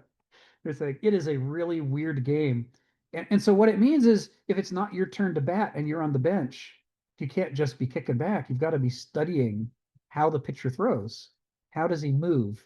What are his patterns? And you got to try to get that into your unconscious, in just a few minutes before it's going to be your turn to be up there. Because when he starts to throw, like you say, Ari, you don't have time to consciously say, oh, he's kicking back this way and he's leaning to that side. I think he's going to throw a screwball, over here. I think this one's going to be a slider. You have to have already worked that into your unconscious so that your body can start moving the second he starts his arm moving. And you better hope your unconscious recognizes the pattern, or else he's going to throw a low ball and you're going to swing high and just whiff, through the air and look like an idiot. It's the players who have that gift to learn the pattern fast of how does this guy move when he throws each pitch, shove it down into their unconscious, and then have that unconscious be able to make them start swinging at the right time in the right part of the batter's box. It just really emphasizes that role of the unconscious, that the unconscious has to make the choice. The conscious mind's too slow. It doesn't have time to keep up. Your unconscious mind has to have figured it out. And I certainly believe this is what makes great medical practitioners. Their experience has put so much down into their unconscious that their default behavior tends to be the right behavior, and they're able to focus on what's different from moment to moment and not get caught in the details. The details are all, they've done it 1,000 times. The details are already down there unconscious. Phineas, come off mute. Tell us what's on your mind. Yeah, so one thought on the brain dynamics. That's interesting about how your forebrain can inhibit the signals, but it doesn't actually like generate the signals that activate your body. And I'm wondering if that's part of the reason why habits are so hard to break as you get older, because it's like when you're younger, there's like 10 options. Oh, I want this, I want that, I want this, I want that. And then the forebrain, the more consciously active part, I suppose, can choose. It can kind of like turn some off and let the other ones run. And so you sort of like directed towards, but all those possibilities were subconscious. And then over time, as those get like pruned away, and then you end up with a few habits that sort of took precedence. Now the other ones don't really signal anymore, or maybe don't even exist. And the forebrain can't actually go and input a new habit or a new idea of what to do. It was like more about directing what was innately within you rather than your forebrain being able to insert new character traits. What an interesting idea. Yeah, that you get in a rut because you've made one choice so many times it's got all the juice. You don't have any competition. And so And it limits what your forebrain can pick between. and you can't like upload subconscious. Your forebrain can't generate a new subconscious. You just had to choose. Right. It can't insist the unconscious produce more options. The unconscious like, nah, I don't like the other options. I like this one. It's like, Yeah. That's interesting. Yeah, my other thought was, and this maybe relates even because like potentially seeing someone else do something could stimulate a new subconscious action. So you could learn from other people. And then, so what I'm thinking is that I was trying to figure out like what are the big benefits of religion and Christianity and all, because it's been extremely successful, right? So there must be some aspects of it that are hugely valuable for humans. So what are the positive aspects of it that we've sort of taken? And then so I had a couple of thoughts on what we could be getting out of it. One was that it takes us from prescriptive to like aspirational. So instead of it being like you have to do this, it's like I want to be like this. And I noticed that because I have a friend and her mom is a Chinese medicine practitioner, but in China, but like by force, like she just was told you're going to be a Chinese medicine practitioner as a kid, and in China, and so she trained, and now but she doesn't believe in it. She doesn't think it works, and she does it every day. So that's a lot different than like what do I want to do and what could I become. Like the energy of that is much more. There's a lot more potential within that. So I feel like aspiring to a positive quality is worth a lot more. The other thing is that because it becomes not a human, like it's harder to corrupt. It's easier to like maintain the like purity of the aspirational figure. Because for example, like with a Greek god like Zeus, you can then like reconfigure him however you want over time. Someone can be like, I feel like he's just really strong. Or like Dionysus, like, oh, he just likes to drink and eat. right? It can be because it's a human, so you can kind of reconfigure it. But when it's one stage removed from being a human, it's harder to corrupt the aspirational figure. So you can have a more persistent direction. And when people step astray from that, it's kind of obvious. Like, yeah, you want to kill a bunch of people. They obviously weren't being very Christian, right? So, anyways, those are my thoughts. Thank you, Phineas. Sharon, what's on your mind? I want to go back to the text. Sorry, because I think the continuation is inclusive of the conversation we're having, where he says, and to what Phineas just said, he says the entire playing field of our lives, and he wanted to know what's the aspirational nature of religion. The entire playing fields of our life became a battleground for the testing of souls, the dispensing of orders, the chastening of desires, the spiritualization of personality, as Bunyan's allegory, Pilgrim's Process, classically described. If Greek polytheism showed the application of taste or discrimination, Christian monotheism reverted to a worldview more like primitive animism, in a sense that anything might be charged with significance by God, employed as a symbol of his will, there again, the authoritarian, and a conveyance of transcendent purpose. That in essence, I think, answers some of the question, why are we here and what are we supposed to do and what are we believing? And what should we believe? Yes. And I don't think over time we've had any definitive answers of that. But I think this part of the text here really explains it. So if you can comment on that. Thank you, Sharon, for taking us back to the text. And you're right. Each what he's conveying to us is of the two epochs we've studied so far, the ancient and the medieval, to give completely different answers to these questions. What is the meaning of life? Why are we here? What should we focus on? The answer is completely different. And if you think about that earlier discussion we had a few months back about the extent to which the conscious mind is a prisoner of the unconscious mind, it can only think about the things your unconscious mind chooses to bring to its attention. The things you don't notice, you can't think about. And we think, well, that might be one or two things, but that's just the modern self-flattery. And it's an infinite number of things we don't notice. Our unconscious mind suppresses almost everything and gives us 7 plus or minus 2 things to fiddle with. And we do the best we can with the stuff that we noticed, but we don't know which part of the context around us matters. Our unconscious is taking a guess, and it's going to be wrong at least a lot of the time.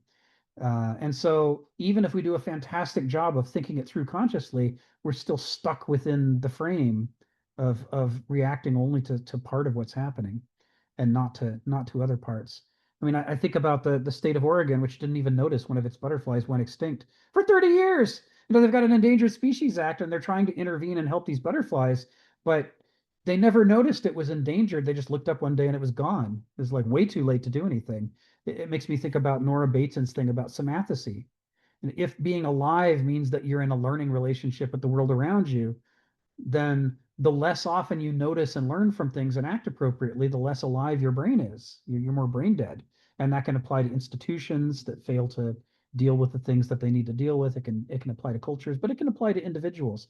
And certainly here it applies to worldviews. So the upshot of all this is, if your unconscious is coming from your character, your ethos, and your character is only partly genetic, mostly it's cultural. How have you been acculturated to notice some things and not notice others? And what meanings and associations and connections have you been taught to make between the things you notice and the other parts of your theology, value system and so forth?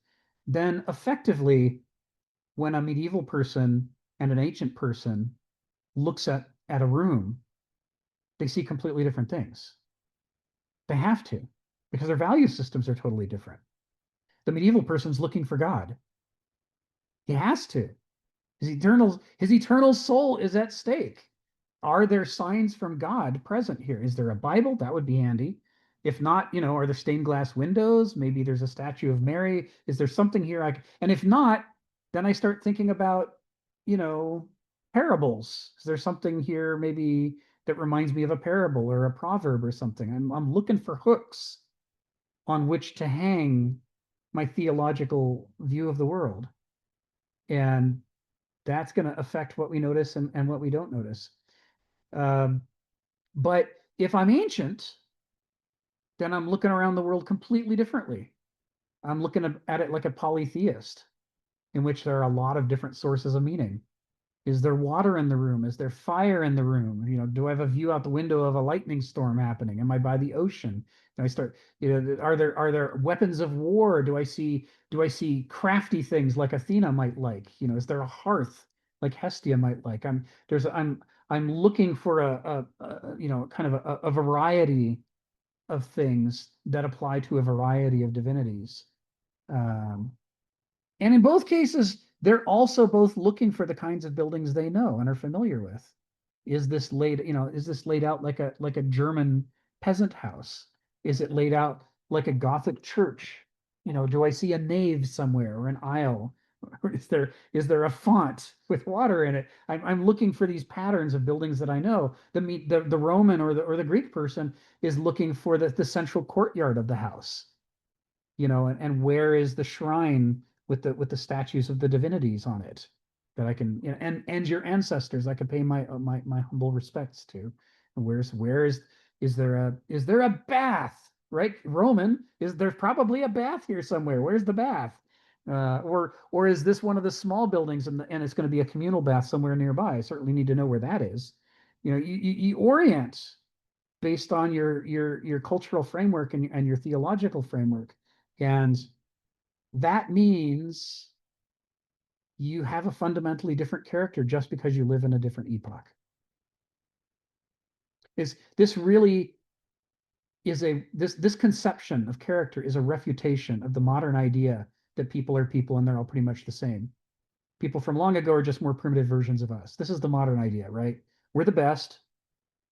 Maybe we'll get better in the future. Who knows? But we're the best, and everybody before us is worse. But nobody's fundamentally different other than being worse.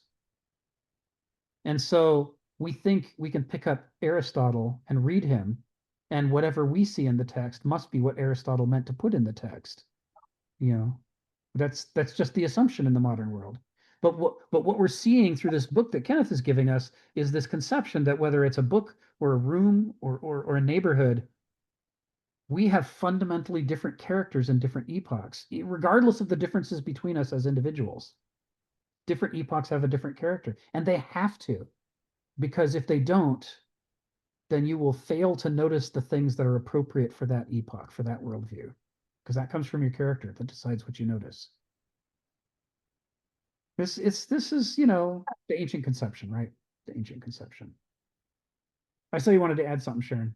Yeah, so what you're saying is that culture determines character, and character is one of the determinants of behavior. Yes. Well, and behavior comes from your forethought, pre-thought, your action, all those intangibles that we're talking about in the brain. Yes. That you can modify, the tangible side of the brain, like the motor side of the brain. If you get a stroke, then you can't move your hand. Yes. But how do you impact your mind? And I'm not talking about people who have genetic disorders and they're crazy. How does your I think Phineas was talking about habits. How it's hard to change habits, right? How do you modify those intangibles? And I think it comes from your culture. Yeah. And that's part of your character, right? And back to the text again. Christianity originated in a revolt against massive fatalism of antiquity, but that fatalism revolved around one's own inwardly desired doings. And inwardly desired doings, I think, is character. Yes. Yes. Yeah, okay. And this lines up with what Donald was saying about what Kenneth says about, if you want to be an Aristos, You got to find one and follow him around. And part of the reason you follow him around is that he's got the character of an Aristos that you don't have yet. And so how are you going to develop these? How are you going to practice these habits that will change you to become like an Aristos? You need to observe them in action. They need to be made tangible. It's no good when we're just those of us here on the seminar, we're imagining what it might be like to be an Aristos, but it's all very abstract and empty. It's very Hegelian. This is what Hegel criticizes, because we don't have an Aristos around us to look at and follow around. But if we had one, it would become very concrete. This person does specific things, and we'd see those specific things in action.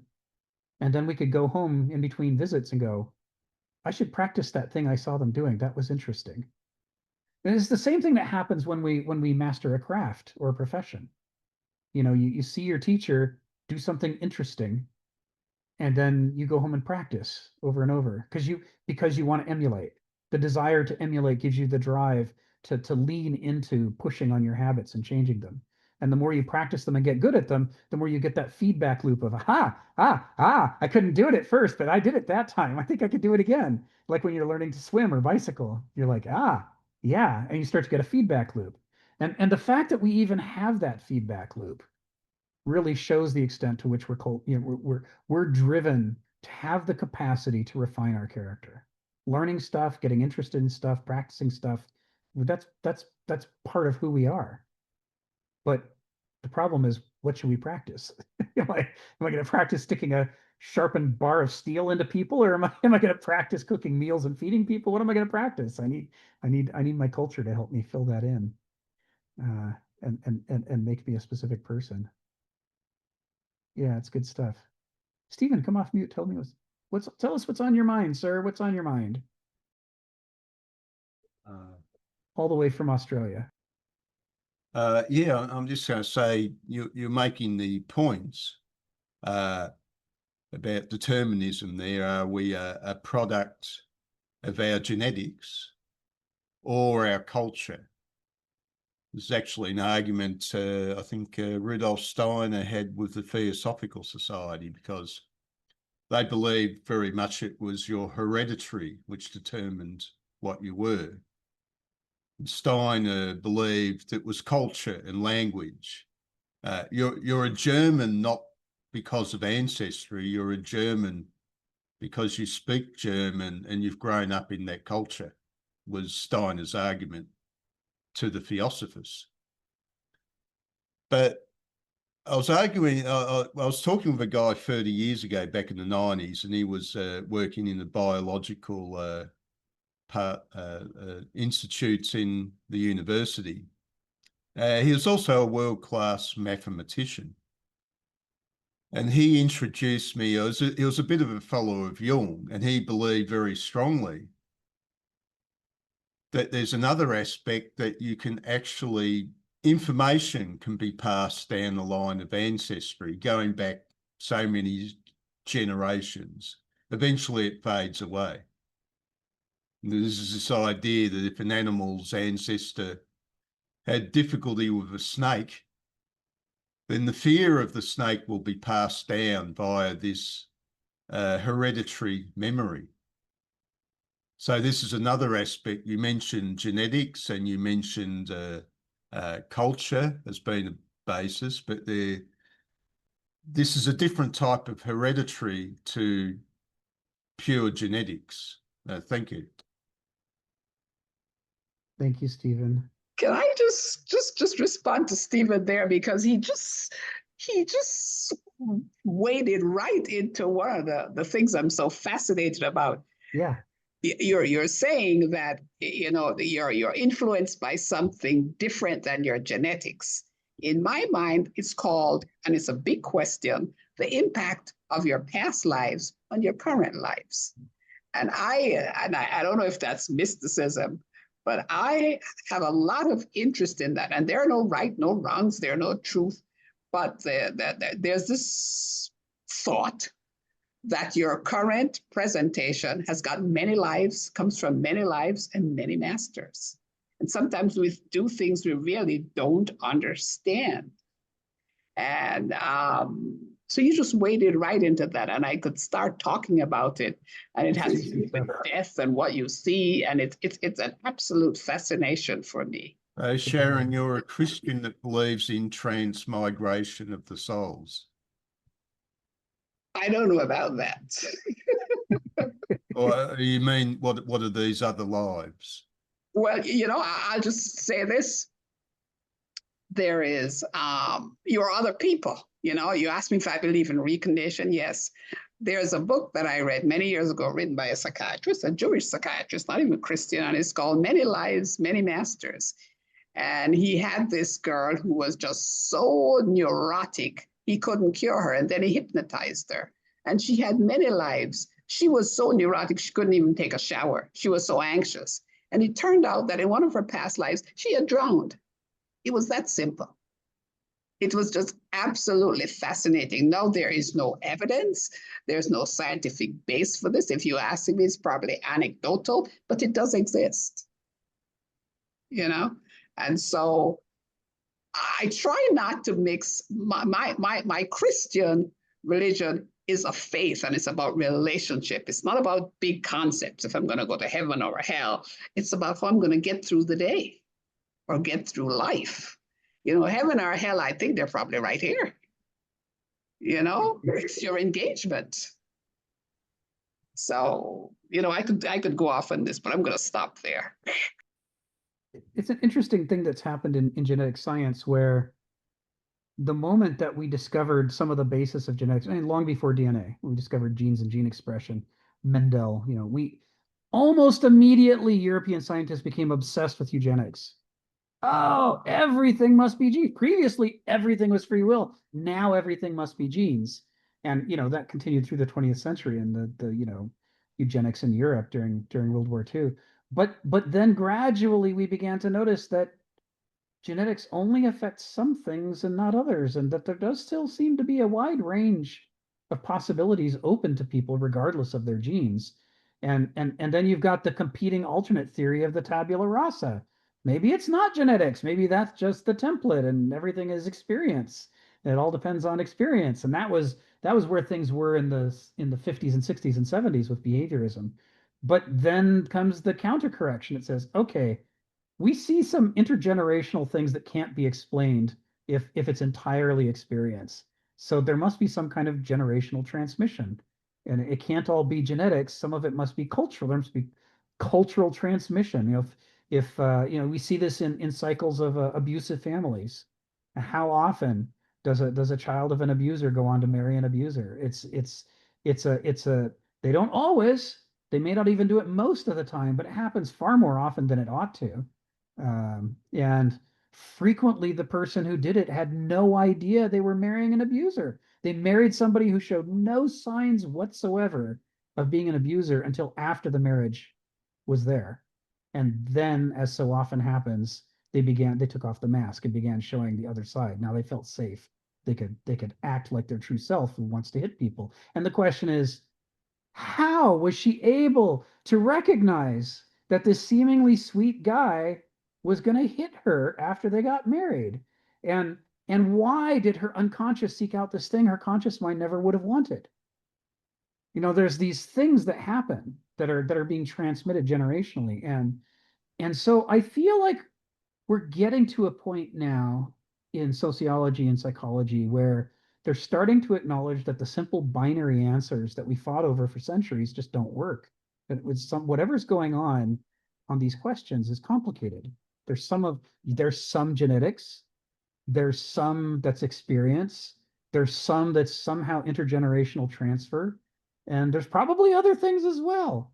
And the more that the modern model of the personality and character adds these layers, the more it gets away from the old machine model of the human mind and starts to resemble the ancient conception where you've got these complex dialectics between free will and determinism. Well, Dawkins with his mimetics, he believed memes can be passed by hereditary. Yes. And in some ways, Dawkins's memes are a re-expression of Jung's collective unconscious. It's like, yeah, okay, maybe there's a collective unconscious, but it takes this form of memes. that get transmitted and are addictive, or let's say at least they're infectious, when you're exposed to them.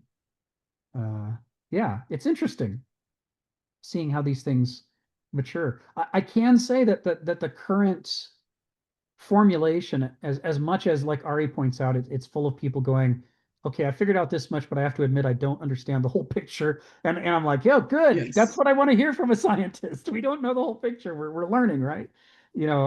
But it is still clearly an improvement over what I grew up with in the 60s and 70s. It's all behaviorism. You can make people do whatever you want. You can mold people into exactly the way you want them. That was never going to fly. And it took decades to get rid of that stupid idea.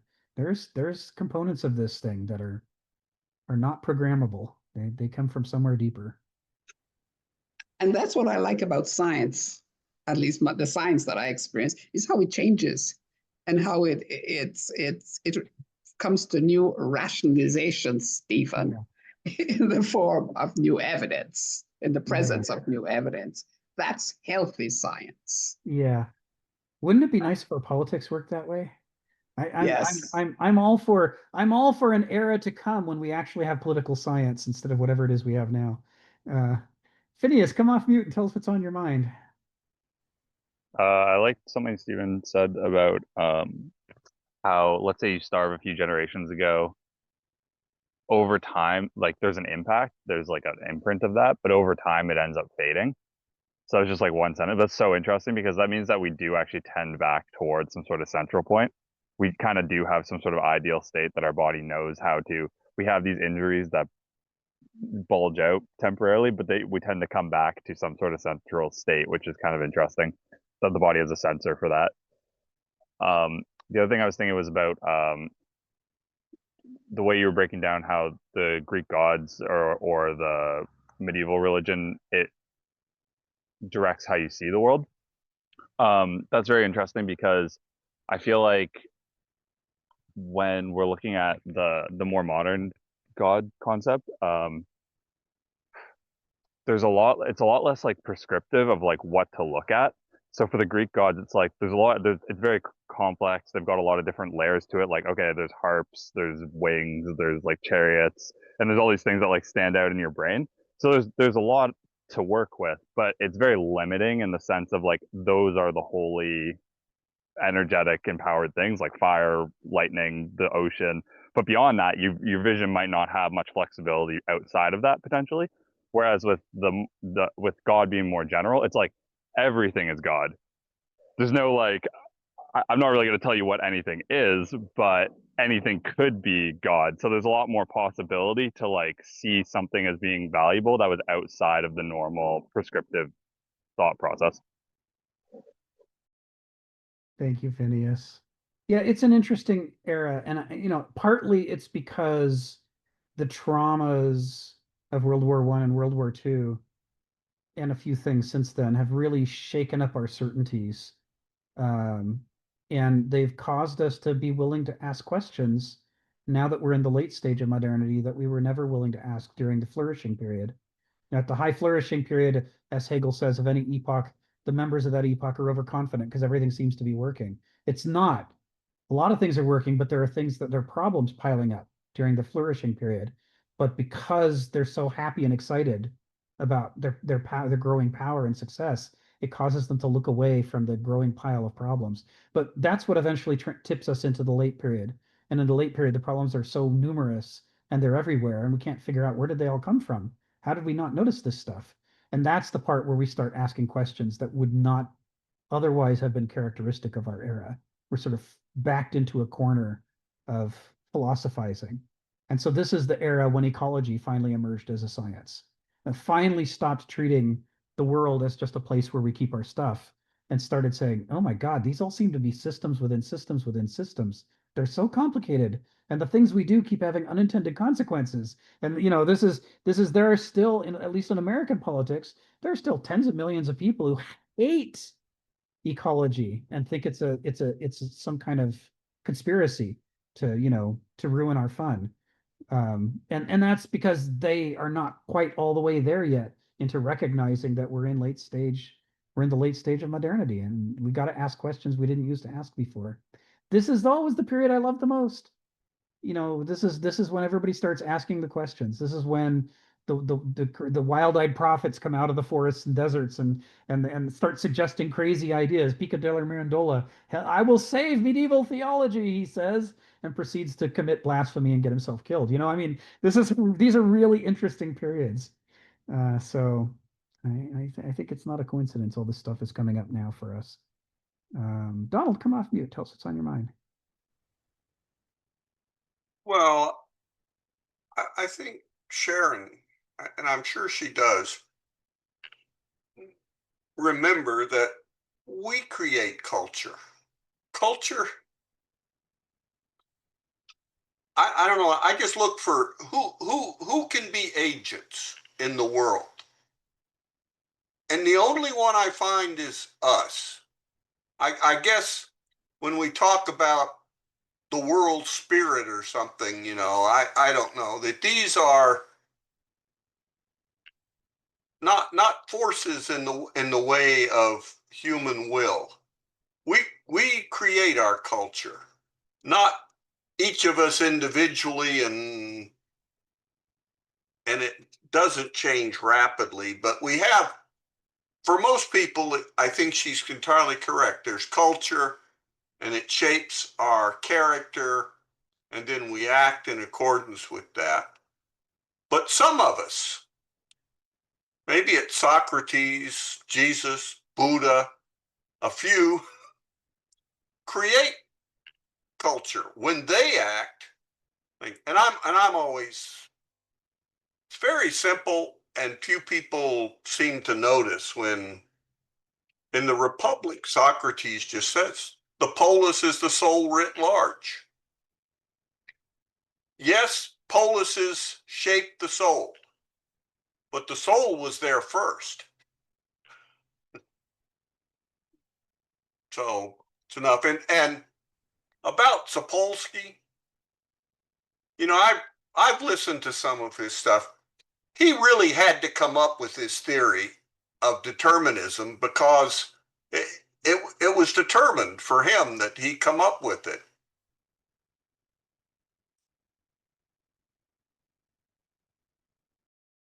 Aren't you funny? Yeah, culture and character, right? It's a feedback loop. It's a dialectic. The culture shapes us, and then, we shape the culture, and you get this feedback effect. It's also interesting to think about. I was just thinking while you were talking. We've talked before about how an ethos or a character has multiple, often contradictory um, archi within it, different forces that want to have their own teleology and want to generate order in a different way from each other. Heraclitus talks about this, the way that the tug of war between the archi is what generates the ultimate outcome. But in some ways, this issue of individuals shaping their culture while the culture is shaping them, each of us has got different experiences and genetics, and we've cultivated different parts of ourselves. And so we're like those archi in that we're pushing the culture in slightly different directions. In some ways, we line up, and in other ways, we're pushing orthogonally or even against each other. And it's in that conflict between all of the different impulses we're pushing into the culture that the actual change in the culture manifests, adding up all the pieces. It's very interesting. I got a quick question. Is this what Heidegger calls thrownness, the sign impacted on the thrownness? Is that what it is? Because I've been reading that, and I, when you say culture, thrownness in my mind sounds like culture. No. I think thrownness, I'm not a Heidegger. I fascinated in when I was younger in reading Heidegger, but I think it's basically we have babies and then raise them. That we're thrown into the world. Well, that's a nice philosophical term, but we're born into the world, and then our parents introduce us to it. Hannah Arendt, friend of Heidegger's, she has some essays on this responsibilities of throwing people into the world. That is, what we take on when we become parents to introduce our babies to the world and pass on our culture, propagate it. It's not done by, you know, some mystical force. It's done by people over and over, you know, doing it to one, each generation does it to the next. And it's not an abstract process. It's parent and child. It's very concrete. I don't know if that helps, because I don't think anybody should, as much as you shouldn't trust what I say about Plato, you doubly shouldn't trust what I say about Heidegger. Other than he makes these really wonderful German words by taking apart Greek words, finding their roots, mapping them to German roots, and then constructing whole new German words. And I just sit there in awe when I read that stuff. Yes. That is- what was the polis by Socrates? What were you saying? That I just say in the Republic, just a small throwaway line but it drives so much. Where Socrates says the polis is, we want to find justice in the soul. Maybe that's where it is. How do we look? Soul's very tiny. So he says, well, the polis is the soul writ large. We'll look for it in the city. But Yes. it also says, I think, ontologically in a way, what drives this? We create polises. Polises don't create us. We collectively, over thousands of years, have created human cultures. They didn't create us. We created them. Except for the feedback loop. It is a feedback. Yeah. It's a big loop. In this sense, Hegel is probably very correct in describing the dialectical historical processes. But if you don't like that, go read a modern writer, Timothy Snyder, on what he thinks history is doing, and why he thinks it's worth studying, and the way he thinks it works. Where does he find agency and contingency in actual history from studying it? You know, there are lots. Hannah Arendt. Uh-oh. Stephen, what are you? Oh, are you sure you're not talking about the other Donald? The gods created culture. Our culture is divine. Don't question it. Great. Okay. Yeah. Thank you, by the way, for bringing up Timothy Snyder from time to time. I'm building a new reading list. I'm doing a book club on fascism, the Holocaust, the Nazis, World War II, and genocide. And He is amazing. there he is on the list, and it's the book you suggested, Bloodlands, about what happened in Eastern Europe during World War II. It's really fascinating. In the fog of war, 40 million people just disappeared. They just disappeared. Hadn't got a clue. No. So who's going to miss 6 or so million out of that? Yeah. So I'll be starting that in a week or two. I'm looking But forward he's to one of the, I started reading him primarily because my interest in military history, which is just my father fought in the Second World War, and so I listened to stories as a kid. But then I read some of, if you want to read about what happened in the East, you have to go read Snyder, because he's the one that documented so much. But he has so many interesting things, and he's very thoughtful for a historian. And he really likes Hannah Arendt. There we go. you know, and her views. So you get history, but somebody who's sensitive to Hegelian, Heideggerian, and Arendt's views on history. Yeah. And so he doesn't, you know, he's good. He doesn't say, "Oh well, history's over," you know, modernity solved it all. It's like, We're done. who are these idiots? Let's go home and celebrate. Yeah, yeah. So you get real history, Yeah. not some sort of not. I would say he tries not to just, he tells a story, but it's not this. Well, here's the narrative, and we're going to get the events and put them in that narrative. Right. He works on the events and their Good. time order and Yeah. who was the actual agent. Yes. Very good. Very good. And Trump deranged. Yes. Well, you know, has Trump derangement syndrome. Yeah. Well, he probably does, Stephen. I'll agree with you on that.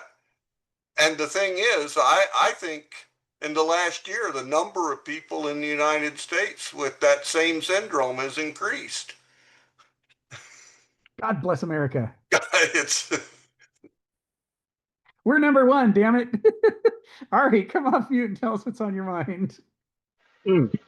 I want to bring up someone I don't know if we've ever talked about, but it's along the lines of what we were talking about, this, how you have the high point of an era and then the outliers sort of pile up, and then you get enough of a breakdown. I'm thinking about Thomas Kuhn and his criticism of science, that we were doing science, and then that was when it was almost like a small part of culture, and then it sort of took over for religion as how we have certainty and make decisions, and it became the paradigm. And he talks about this paradigm shift stuff, that essentially you have not this idea that the what science says it's doing, which is always trying to falsify things. It's exactly the opposite. It's trying to create narratives, and it refuses to falsify things until it absolutely has to, and it really pushes back. And only when these things like pile up, like on the scale, that you get the paradigm shift, and then you get a massive paradigm shift. You get a bunch of crazy people trying to debate what the paradigm shift is and how they're really going to accept it or not accept it. I mean, I think the classic one he likes to think of is physics. You're going from Newtonian to Einsteinian, essentially, and then also quantum mechanics later. But he's really talks about how, and this is another book by Manjit Kumar, his book Quantum, that really does a great job of very much what you're saying here, putting in the events and the agents and what they are doing, and points out so much of the shift from this Newtonian way of thinking to a modern way of thinking. I don't even want to call it, just the quantum mechanics and general relativity. There was so much pandemonium and so much denial, and the people who first, I forget his name off the top of my head, I'm embarrassed to say, but the guy who discovered the quantum, later on regrets it and says he wishes he'd never done this, and just can't accept that this is a reality, and that he's just, it broke his identity. And to me, this is the idea of identity versus truth, and that what almost like in this meme idea, that things don't have to be true for them to be real, and to give them up is very, very difficult. And it's like, it's not a slow gradual shift. It's very much like this epics, and you go from one epic to another, and between them, it's like, I love the phrase here, hell is in the hallways of transition, right? And that generally science, like, I mean, he's not saying the rest of it, but I'm adding this, like, we're saying that any one of these paradigms that you have with culture or religion, they're all about resisting change, and then it topples like an avalanche. And he says over and over from clear evidence that I'm really convinced with, that science is doing this too. There's a religion of science or a behavior of science that is really trying to establish itself, and then really does cherry picks the data for the longest time that it can to validate what that narrative is. And only when the outliers and the errors pile up, that then there's a tilting of the scales, but it's like all at once. And then there's massive pandemonium because of this. And then that new thing, this is very Hegelian. You're saying that this is very much, this is the Hegel model. But I love this idea of that we're trying to actively create paradigms, and that we're actively trying to resist these paradigms changing, like an ossification and death that needs to occur, and that the organism itself doesn't want to die. Yes, Max Planck. Thank you, Max Planck. He's the one who very much. But yeah, that's enough. Yes, this is interesting stuff. I mean, many people have heard the story about how the initial discovery of continental drift was fought tooth and nail for a long time. And they were saying the fact that you can fit Africa and South America together like that doesn't mean anything. Don't be stupid. You know, everybody knows the continents don't move. And of course, they were absolutely wrong. All of their expertise was working against them because they had a different model. And what happened is they used their expertise to defend the model they already had. And you're right. This is very analogous to what Hegel says happens with epochs. They last too long. They should change over sooner. But the problem is, the point at which the problems start to pile up is the point at which they have the maximum power. So they can stop people from changing them. In fact, they have massive conflicts of interest and perverse incentives to hang on to the existing system, which is where all their money is. All their value and power is tied up in the way things are. The last thing in the world they want is to change things. And it happens over and over and over. So you see it happen on an epoch level, like Hegel describes, but you see it on the individual level of scientists. My favorite example is Albert Einstein, the photon, and Robert Andrews Millikan. And Robert Andrews Millikan was the American physicist of his age. I mean, he took a Nobel. He was on top of his game, and he wrote the textbooks that people were teaching in. And he did not like the photon. He thought Einstein was just dead wrong. He did not like it. And he used all of his considerable power, and he was at the height of his powers, to suppress Einstein and keep the photon from catching on, right down to writing physics textbooks that were used in every university in the country that denied the existence of the photon. And they just, in the appendix somewhere at the back under the footnotes, that say, this crazy Albert Einstein guy thinks there's photons, but obviously that's wrong. And finally, he did that thing that Thomas Kuhn says almost no scientists do.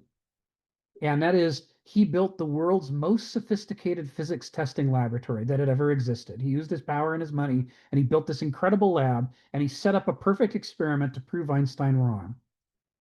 And he ran the experiment, and it proved that he was wrong, and that Einstein was right. And he actually retracted.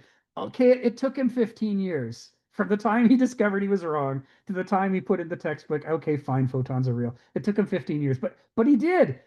He basically proved Einstein right in his attempt to prove him wrong. And unlike so many who went to their grave denying the new truth, he finally acknowledged it, reluctantly, but eventually graciously.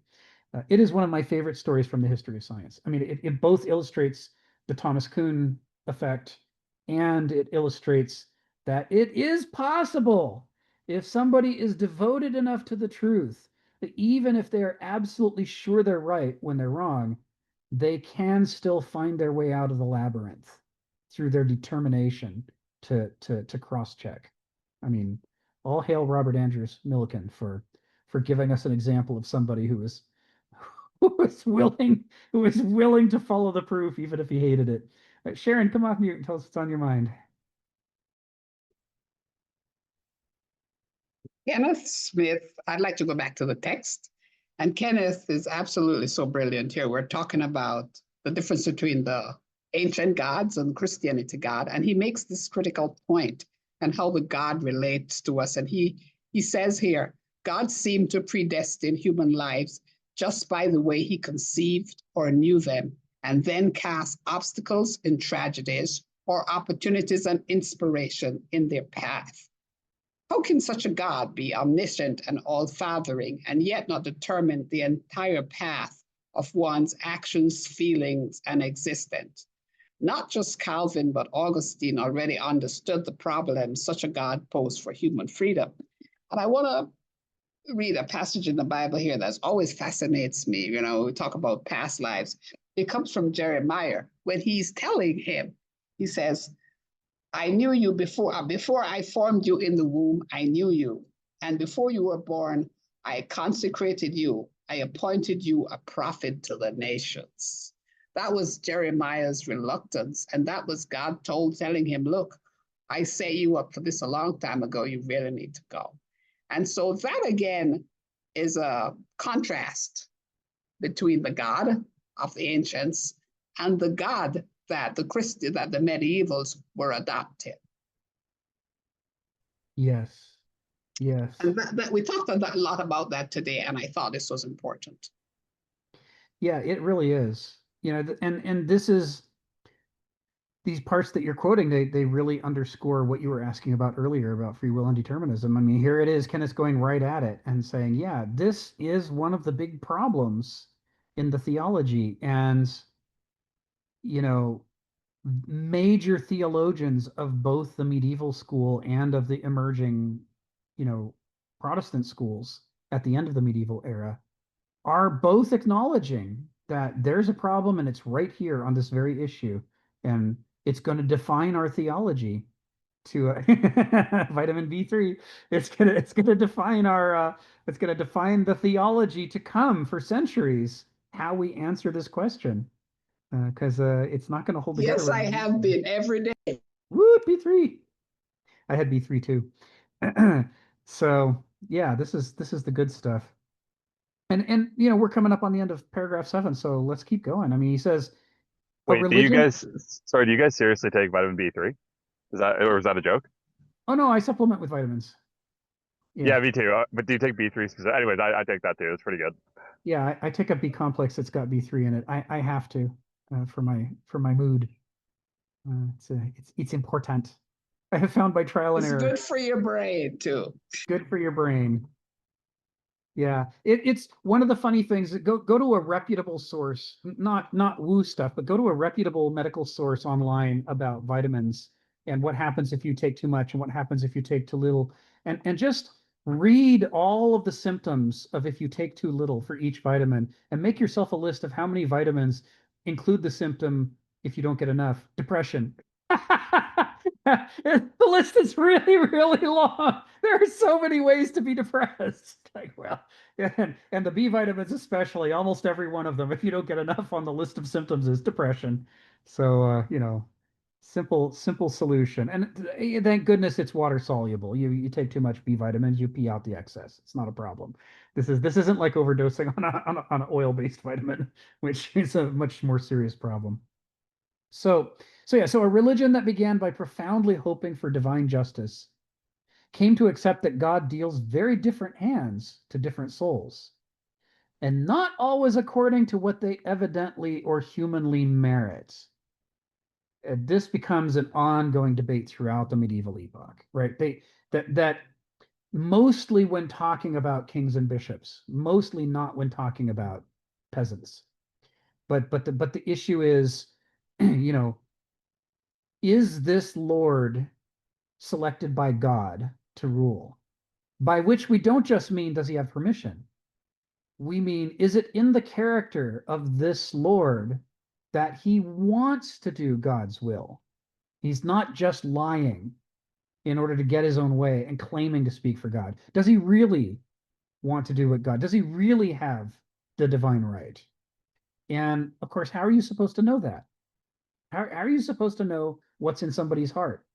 This is a massive problem throughout the medieval epoch. And what's uncovered here is right away, I mean, really, really early in the medieval epoch, although they don't admit it for a long time, they come across this thing that is the Achilles heel of the entire promise of the medieval epic.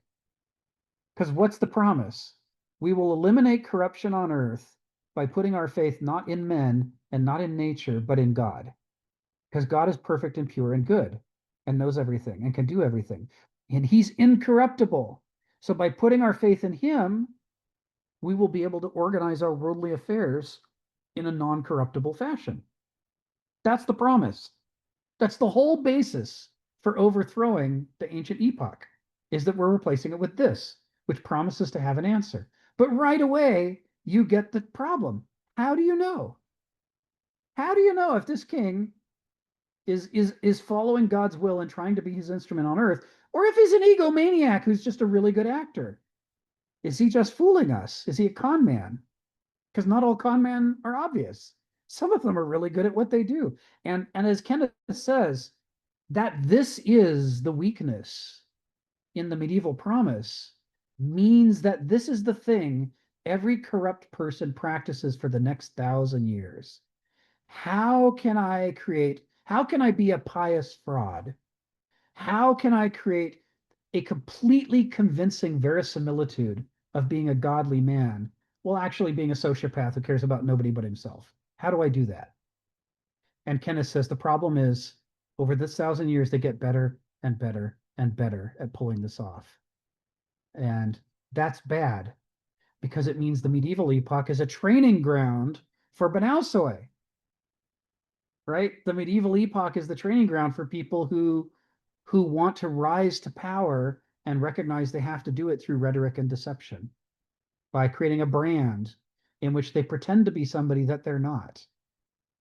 And they pretend so well that nobody can tell that that's not who they are. Other than the fact that over time, his mind had got a lot of gold for somebody who swore to follow Jesus. How did that happen? And you said you were going to go kill all the heathens, but I noticed you stabbing other Christians in southern France. Maybe you're not as godly as we thought you were. And the converse becomes a problem too, because once you start questioning whether popes and lords are really truly with God, what's to stop a con man from questioning whether an authentic man of God is a con man and accusing him and getting him removed from power so that the con man can take his place? Oh, that guy, God's not with him. Well, if you could read the last page of the Who Done It, you'd see that no, God really was with that guy. He really wanted to do what God wanted, but you all believed this con man who said he was a fraud. So you've replaced the authentic guy with a con man. God damn it! It's like this problem that the truth of what's in people's hearts is not obvious, and it's easy to deceive others about if you're a good actor, if you have no conscience. But worse, it's easy to deceive yourself about, so that you think you're doing God's work when actually you're lining your own nest. And maybe you're the only one who doesn't notice. Our ability to fool ourselves and our ability to fool others and be fooled by others becomes the Achilles heel of the entire medieval promise and the entire medieval project. Now, if the medieval project wasn't so centered on orthodoxy, this wouldn't be as big a problem. Because if you've got one con man, that's fine. Maybe you've got 100 other, like in the rabbinical tradition. Okay, well, there's 14 rabbis. One of them's a con man, but you've still got 13 honest rabbis who are contributing to the conversation. Your culture overall is still going to be okay. But if you've only got one pope or one Holy Roman Emperor, now you've got a problem. Because if he's corrupt, the whole thing is corrupt. And that's the problem with centralization, always. That the vices of that one person become the vices of the entire society, because they're writ too large. So I think we're going to make it to the end of paragraph 7. This is good. Kenneth's really flying with the argument here. So let's do the last couple sentences here. Where Christianity had arisen in peasant simplicities, right, because it was the revolt of the poor and the slaves, it was now, in spite of itself, having to come around to the kind of irony and counterintuitivism that Xenophanes had injected into Greek theology. It's suddenly getting more complicated. Thinking about the relationship of free will and determinism, and if God knows everything, then does he know how it comes out? And if he knows how it comes out, do I really have a choice? All these difficult questions are starting to compound themselves. And this is the kind of stuff Xenophanes was talking about. Xenophanes was writing during the Greek period about the flaws in Greek theology. And now, step by step, people are starting to notice the flaws in medieval theology. And medieval theology is patching as fast as it can. I mean, you've got all these councils happening, every century or two that are cropping up to throw a quick patch on some piece of theology to try to make a problem go away. But again, the patches are compromises, and frequently they don't fix as much as they think they do, and they have unintended consequences. So this whole thing, which started simple, God is love, trust in God, love one another, right? This is straightforward, simple stuff. But by the time you try to turn it into a political philosophy based on a theology, the complications just explode and become unmanageable. He says the world, reality, the poles of natural values by which man oriented himself morally, all these things might necessarily appear otherwise to God and to men. It might not be clear what you're supposed to do in the world, especially if you've got a really complicated theology you're trying to calculate with. And an increasingly, let's be clear, an increasingly complicated politics throughout Europe, as you've got different lords appointing different bishops who are electing different people, and you've got different popes. And, at some point this coming year, we're going to get to the Great Schism when you've got 3 popes at the same damn time. It's like, who's the pope? They're all excommunicating each other's followers left and right. And you're like, does anybody count as a Christian anymore? What the hell is happening? These complications are unfolding. They're trapped in a labyrinth, right? He says, rather than reassure human intelligence and will of some certainties they might glean from religious insight, religion might indeed deprive them of the very firmament their minds had taken for granted as natural, deprive them in more senses than they could even conceive. And this is where we wrap up paragraph 7. The theology is just becoming a labyrinth, and its relationship to the politics is becoming a labyrinth, and the politics is becoming a labyrinth, and all of this starts to culminate in crusades and different people excommunicating different people, and we'll go through this history. One of the things that Beverly and I decided this weekend is, in addition to starting into Saint of the Week, which we're going to start next week, we're also going to do little capsule histories of tiny important moments of medieval history, because it really helps to see what they're fighting about, what the struggles are about. Knowing the Crusades a little better really helps us understand how they're trying to weave politics and theology together and what the consequences are. Stephen, what's on your mind? Oh, I'm just my current thing at the moment is this question, which is quite pertinent to the study. Not particularly where we are at the moment, but maybe will become eventually very important, is, for example, once everybody in certain Western countries was a Christian, they all went to church, they all agreed that that was a thing. And now we've reached an age where certain elements in politics are openly hostile to that tradition. Now, the rationalists claim that the decline of religion is purely due to the triumph of reason. Yes. Which suddenly sticks in your jaw, doesn't it? When you hear about the triumph of reason. But this is what the rationalists believe, that we, in Hegelian fashion, we might hit a few potholes in the road, but eventually we'll live in a world of pure reason, and all the uglies of the past will disappear. Thank God. Sorry, that's right out. Thank reason. Thank reason. Thanks, reason. That's right. That's what I want to see. That's what I want to see. So can I just give you a contrary thought? Please, I think please. the decline in participation in religion is because of the perception of the administration of it. Take one big example is the Catholic sexual abuse scandal. That turns a lot of people the other way. Yeah. And, if other people are Catholics here, I've had conversations with Catholics themselves who have nothing to do with it, because it seems like it's an operational mission, And that is very, very contrary to the teachings of Jesus. Yes. And so that's a big problem. Yes. Yes. Yeah, we find, I mean, Stephen's right that the rationalists went through a period where they were claiming victory. We won. We made this happen and now we're all going to be rational. But what we find is it's more like you're saying, Sharon, there are these huge embarrassments. There was an investiture crisis at a period in history that we'll get to, where it's like who gets to appoint bishops. And that was a knockdown, drag out fight.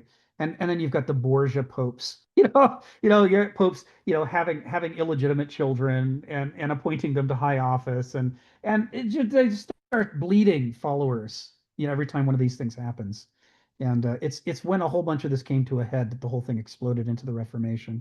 Okay, yeah, I like that one, the Borgia popes. So how did the leaders of religion which believed in goodwill to all mankind become the mafia? We will come to that. We will come to that. This part of the history I want to walk us through. It is some of the foulest but juiciest history of the medieval period is watching the Italian city-states get control over the papacy and then having it all go to hell because they just can't resist appointing their nephews and their So what has the triumph of reason overlooked? Yes, that's an example of what it's overlooked. Even before we get to the modern era, it's like, no, these guys did it to themselves, which is what Hegel and Marx both say. They say, it's cute that you want to have a revolution right now, but you should know that these epochs end because they kill themselves. It's their own problems that bring them down because they've got all the power.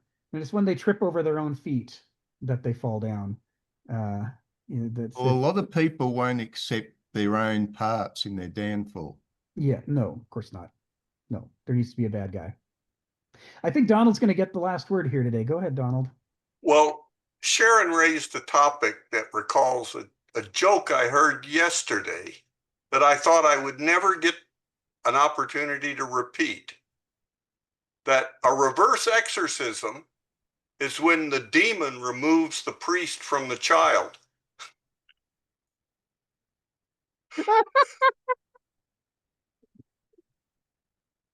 Oh my God, is there a film in that? That's a bad joke, Donald. Terrible.